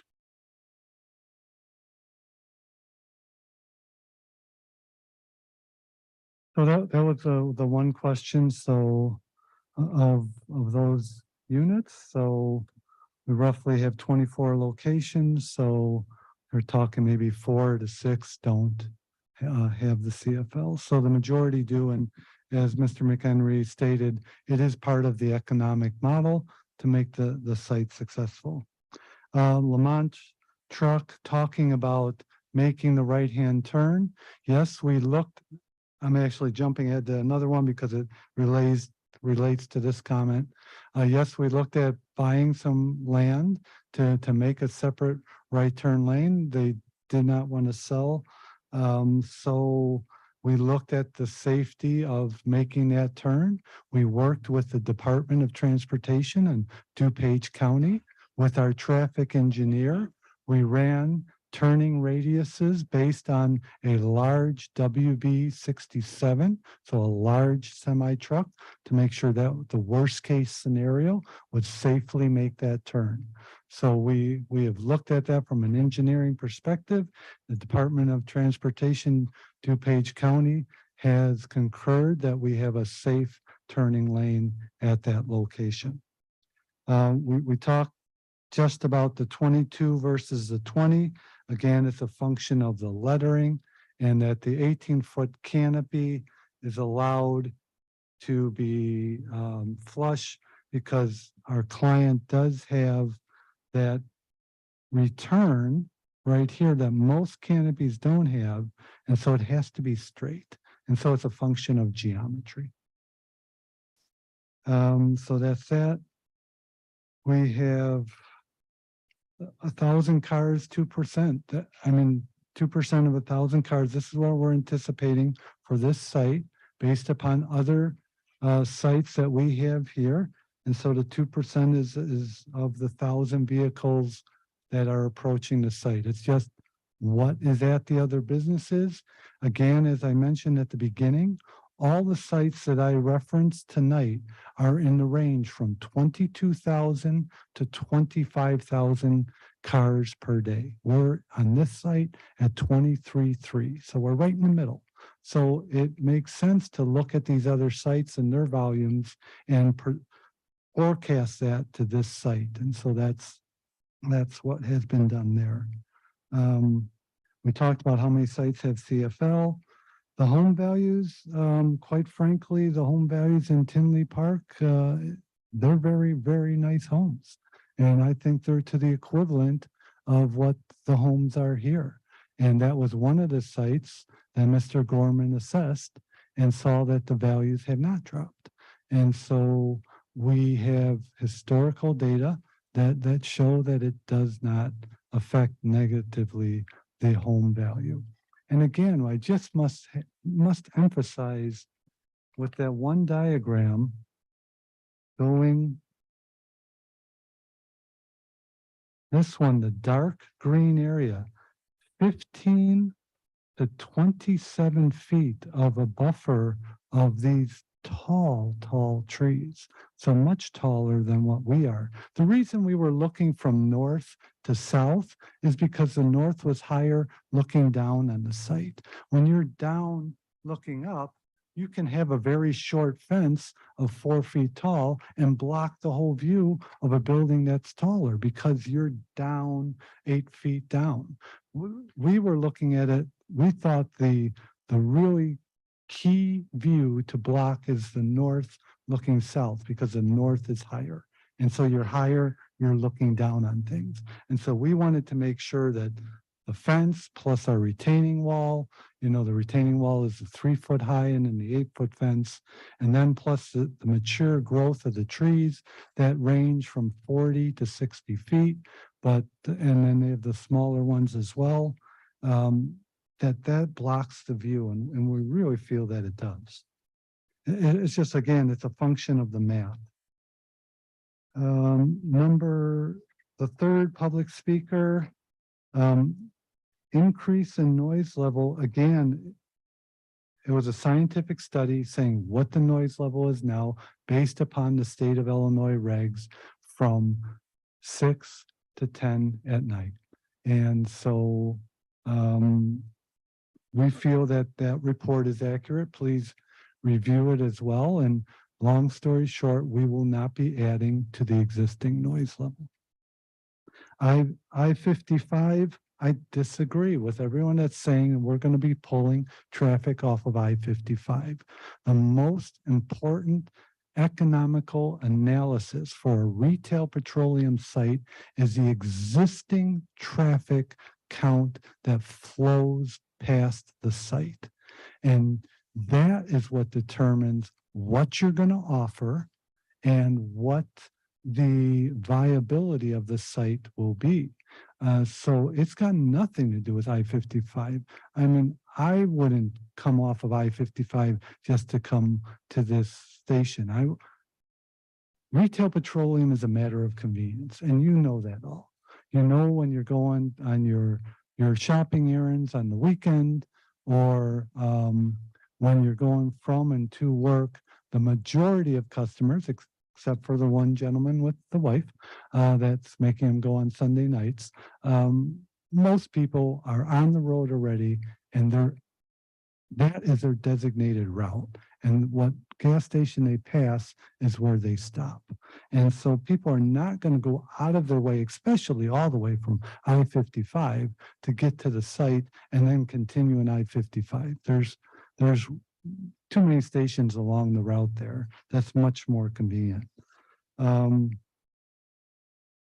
So there's a general comment, safety nightmare. We disagree. The only way that our sites, and we've got the 5 letters from different villages that prove it, that our sites are successful because they're convenient and because they're safe, period.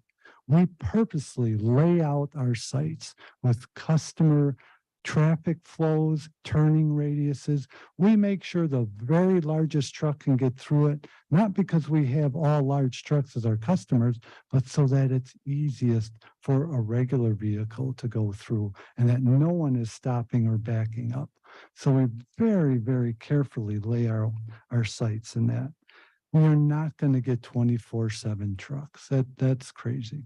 The trucks are the day runners, the ones that run during the business hours. And so that is our customer base. That's who we want to reach out to, and that's who will be on the site.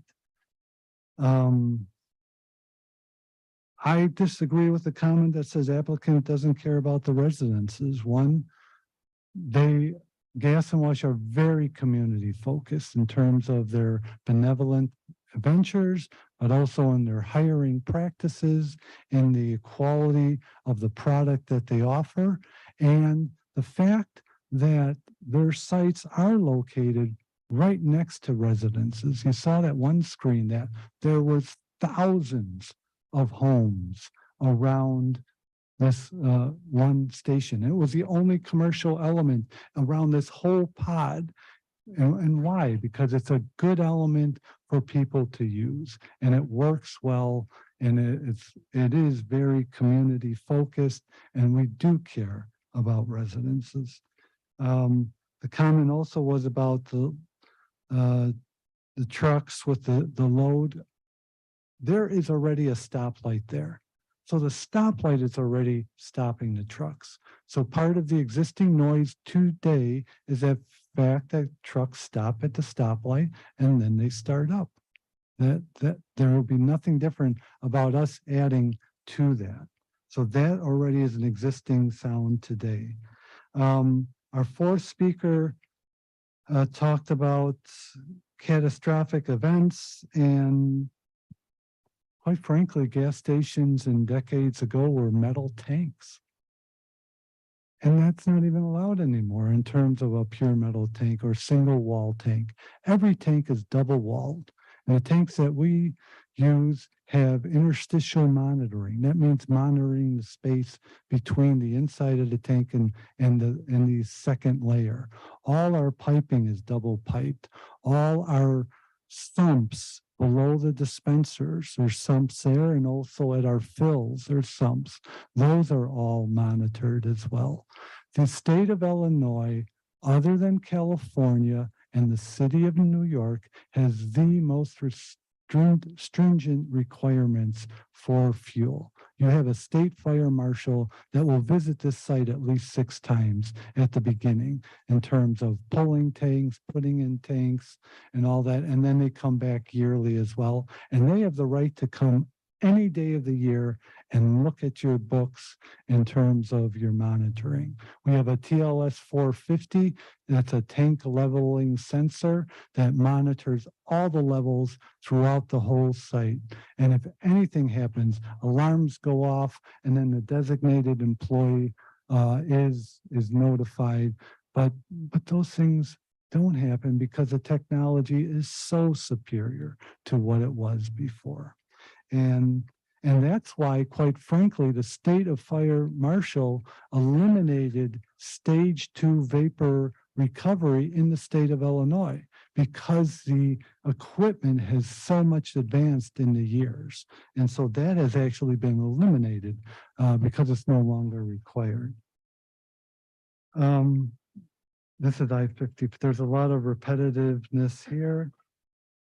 In regards to Speedway, it's a different operation, and Gas and Wash is much different. And again, I'm sure it's a business model for them for 11, but it's a business model for us because we have Dunkin' Donuts that do come in at midnight and start preparing the products. Quite frankly, those off hours, are we thinking we're going to be making a lot of sales? No. What we do is those off hours are when we restock the shelves, when we do a lot of the extra cleaning, when the food people come in. There's 2 people in the C-store, but there's also the people in the food courts. So if you got 2 vendors, you got probably 2 people there as well. And then you've got the manager as well. So you've got a group of people there that is making the off hours very productive in preparation for the morning rush. And quite frankly, every dispenser that you have sitting out there under that island is a minimum of 25,000. And now the later ones with the more of the electronics are 35,000 a pop. So, I mean, you got 8 dispensers, that's $240,000 that you don't want to be sitting out there. And unfortunately, I have another customer. This occurred in East Dundee. They did close at night. And what was stated by our chief, they broke right through the front door and they grabbed everything as fast as they could. They were all masked up and all that. His other stations are 24/7. Guess what he's going to do now at this site? He's going to go 24/7 to avoid that problem. Public speaker number 5. There's a lot of repetitiveness. I mentioned about a pour license. We are not asking for a pour license. That's a restaurant. That's a bar atmosphere. Our patrons that play the gaming in our facilities don't want that environment, that usually loud and how can I say, emotionally affected environment that the alcohol can induce. That's not our customer. Our customer is a local resident that wants to just enjoy playing some games. And so it's a different customer base. So we are going with the truck stop classification that doesn't require a pour license. And so we just want to emphasize that we are not seeking out a pour license. Residential use will be viable for, we just want to point out one thing, that this property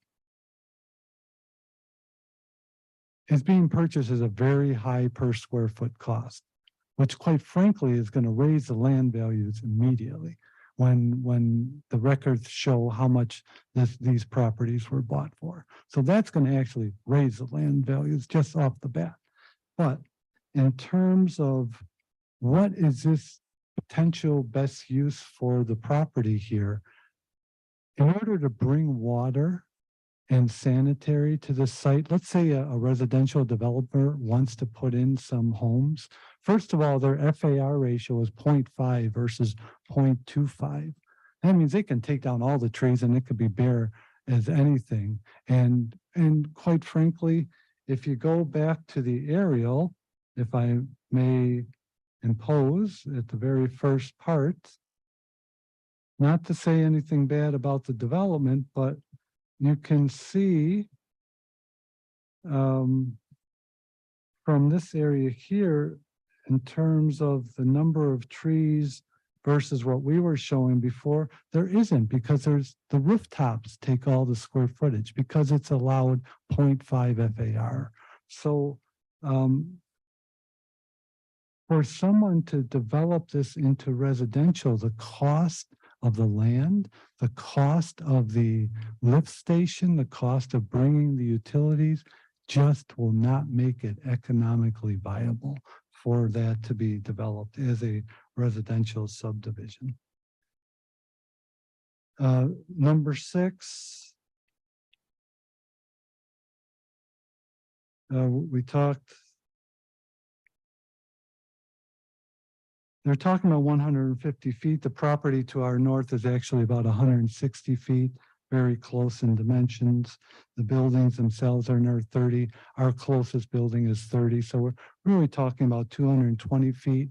Those dimensions that we looked at the other sites, again, they range from 170 to 320. So we're all in the same category. So when you ask a residence that was there, but I must actually correct myself. We have 0 feet of separation. The homes in the international state are separated from us by 160 feet. The home at Tinley, right here, their property line is our property line. So there's 0 separation from our property. So we're talking 160 feet versus 0 feet. And that's true for the other residential elements that I've shown as well. There is 0 feet of separation. I'm sorry that I'm stumbling a little bit here. So that's actually, I think I took care of 6.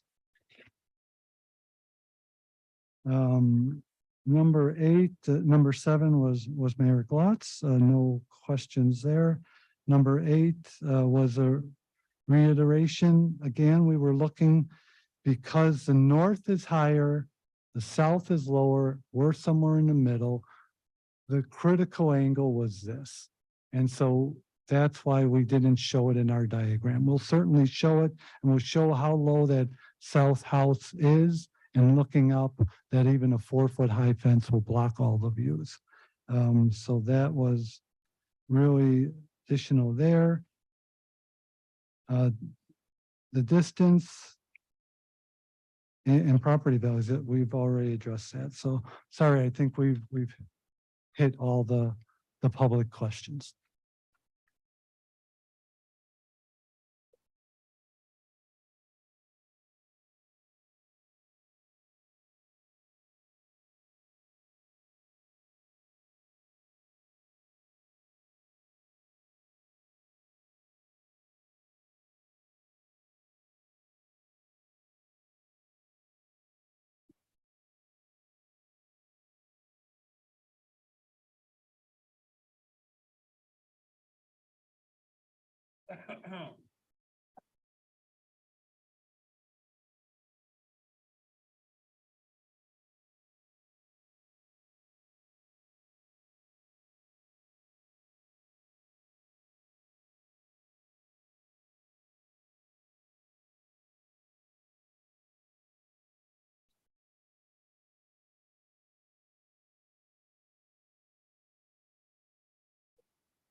We're just gonna go through it. Okay.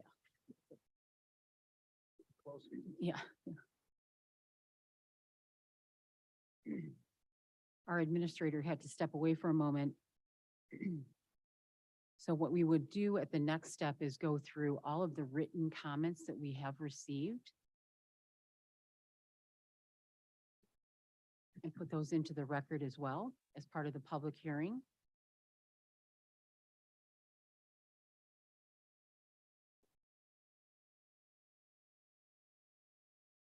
Thank you, Mayor. The following written comments have been received and entered into the public record. The village board members have all received these in advance. Todd Gemsky, International States, this is reference Gas and Wash. Chief of Police Philip Arnold from the Village of Shorewood Police Department. Scott Kessler, pardon me, International States 2 HOA. Also have Michelle Blazinski, IHA Board Treasurer, 941 Stonebridge Way. Les Hunzinger on Rothenberg, Woodridge, Illinois. All right. Let's see. Jim Weenan on Stonebridge Way.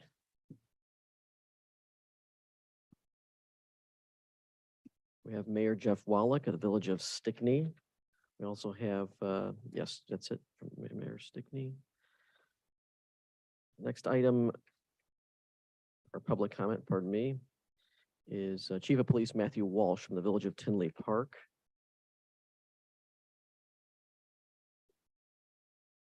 Mayor Frank Fleischer, Village of Mokina. We have Mayor Timothy Balderman, Village of New Lenox. Mayor Village Tinley Park, Michael Glutz. And lastly, James Montero, IHA President. And that concludes the written comments that we have received. Thank you. So the correspondence that Administrator Stonich has just referenced, again, has been disseminated to all the members of the village board and is made part of the public record relative to this hearing. Certainly, if anybody wants to file a Freedom of Information Act request to obtain those, they certainly can do so. So, because those are matters of public record.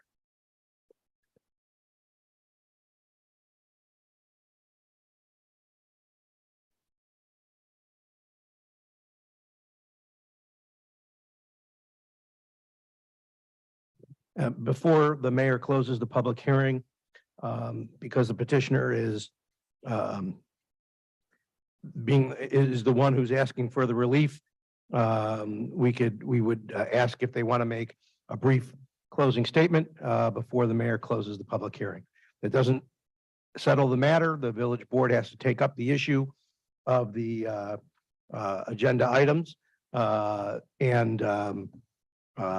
If that happens at a later meeting, certainly during public comment, anybody who wants to speak could speak to those. But again, because we're closing the public hearing, the mayor's asked if the petitioner wants to make a brief closing statement. Very brief.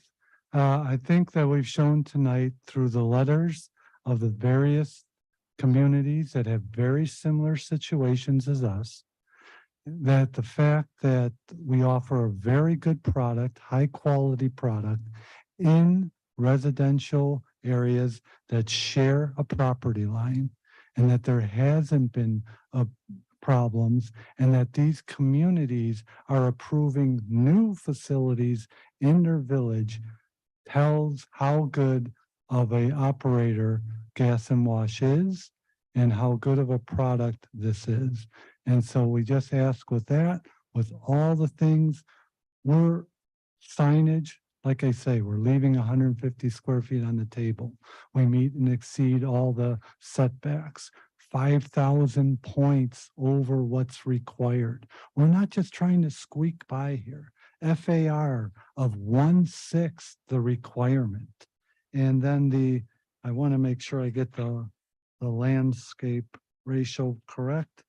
The landscape ratio is 2.79. So again, we're not just squeaking by, we're way above the requirements.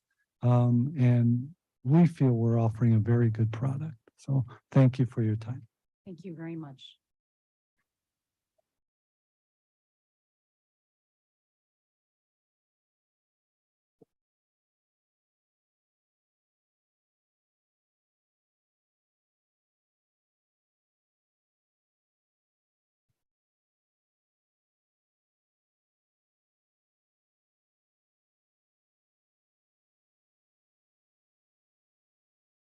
So I'm going to ask my fellow board members if anyone has any questions that you would like to have asked during the public hearing, to please do so at this time. Madam Mayor, I have a list. Would it be okay to just submit those in writing to yourself and the village administrator? So, right, what the mayor, I believe, is asking is there anything that you want to specifically ask of a member of the public who either spoke tonight or the petitioner, something specific that you want to address during the public hearing? If there are questions that the village board wants staff to answer or staff to pursue answers from the developer, if this matter doesn't go forward tonight, that would be the time to ask those questions. And the board could then consider it if the matter is continued tonight.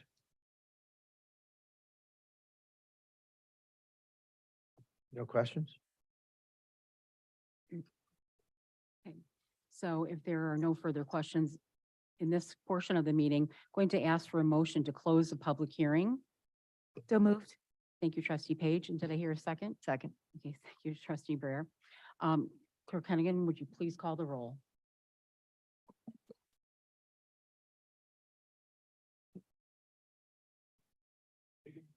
Aye.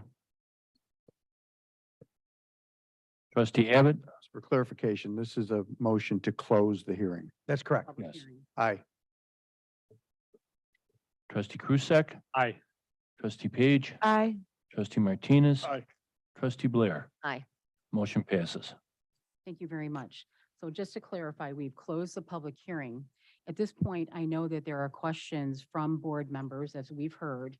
What I would ask is for consideration, and what I've heard from other members earlier was that trustee Abbott, you have questions. Trustee Page, trustee Krusek may have additional questions. Trustee Martinez may have additional questions. Trustee Blair has questions. Trustee Kagan, at this time, did not have any further questions at this point. Okay. Taking all of that into consideration, it is difficult for me to say that I would make a recommendation that we do continue this. Moving forward, we do not do this normally. You can see the volume of information that we have gone through, and I want to give it all the attention that it deserves before a decision is made. I do not want to, take this forward. That was not a plan, but just in hearing tonight and knowing the questions that I also have, and most of it was explained this evening, but there's still a few questions I do have, just to be sure I'm clear and to clarify, and that way I'm able to make the best decision along with my fellow colleagues on the village board. And Mayor, if I may, just so the public understands, if there's a motion to continue the three matters that are on the agenda, which is the resolution to authorize execution of an annexation agreement, an ordinance annexing the property, and then an ordinance rezoning and other relief. If those are continued, they would be continued to the next board meeting, which is December 1st, I believe. And then at that time, the board would take up those issues. At that time, again, during public comment, which is different than a public hearing, during public comment, members of the public would get another opportunity to speak on the issue before the board issues its final decision.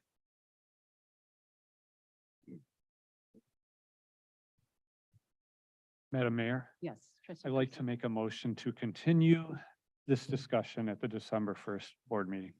Again, if I could clarify, trustee Krusek, I assume what you meant is that you I'm want sorry, to the make an three- omnibus the three- motion to yes. continue items 10D, 10E, and 10F Enough. to December 1, 2022, correct? Correct. Thank Thank you. Thank you, Attorney Pat. Thank you, trustee Krusek. A second, please. Second. Thank you, trustee Abbott. All those in favor? Oh, we're going to roll call. Okay, go ahead. Our clerk to roll call, please. Thank you. Okay. Trustee Kagan, Aye. trustee Abbott, Aye. trustee Krusek. Aye. Trustee Page, Aye. trustee Martinez. Aye. Trustee Blair. Aye. Motion passes. Bless you. Bless you.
Anything on? It's always good for breakfast. So as we regroup here this evening, again, my apologies, but I just felt that we needed to take some more time and really go through everything as we normally do. So we're going to go ahead and now move to our omnibus this evening. Going to ask for a motion to approve items A through D and the acceptance of items E through G. I'm sorry, Mayor, I hate to interrupt you, Yes. but I just want to make sure, so the record is clear, under item 6D, the public hearing related to the annual budget, we're going to, and it hasn't been open, so we don't have to continue, take a formal vote, but you're going to continue that public hearing till December 1, 2022, is that correct? It is correct. Okay, thank you. I apologize, Mayor. Okay. Again, we're at the omnibus. Going to ask for that motion again to approve items A through D and the acceptance of E through G. So moved. Thank you, trustee Page. A second. Second. Thank you, trustee Abbott. Is there a request for any item to be separately considered this evening? Administrator Stonich, would you please review the omnibus? Thank you, Mayor Cunningham. Resolution 2022-88, a resolution authorizing the mayor and village administrator to execute a certain agreement for grant funding between the Village of Woodridge and the Illinois Department of Commerce and Economic Opportunity, DCO. This is reference Cobb Drainage Improvements. Item B, Resolution 2022-89 is a resolution awarding bid 2022-18 for the purchase of an excavator and a trailer with a contract award to Alta Construction Equipment out of Orland Park, Illinois. Item C, Resolution 2022-90, a resolution authorizing the Village of Woodridge to enter into an employment law services memorandum of agreement with Lehner Munchen. Item D, Resolution 2022-91 is a resolution authorizing the Village of Woodridge to enter into an agreement with the village prosecutor, Christine Sharkowitz, Oak Brook, Illinois. Items E and F are previous board minutes. Last item G, accounts payable registers for October 28th and November 4th, 2022. Thank you very much. And if our clerk would please call the roll. Trustee Martinez, Aye. trustee Blair. Aye. Trustee Kagan, Aye. trustee Abbott, Aye. trustee Krusek. Aye. Trustee Page. Aye. Motion passes. Thank you very much, everyone. Now we're going to move to our administrator's report. Thank you, Mayor Cunningham. First item A is ordinance 2022-65 is an ordinance adopting an annual budget for the Village of Woodridge for all corporate purposes in lieu of an annual appropriation ordinance for the fiscal year beginning January 1st, 2023 and ending December 31st, 2023. And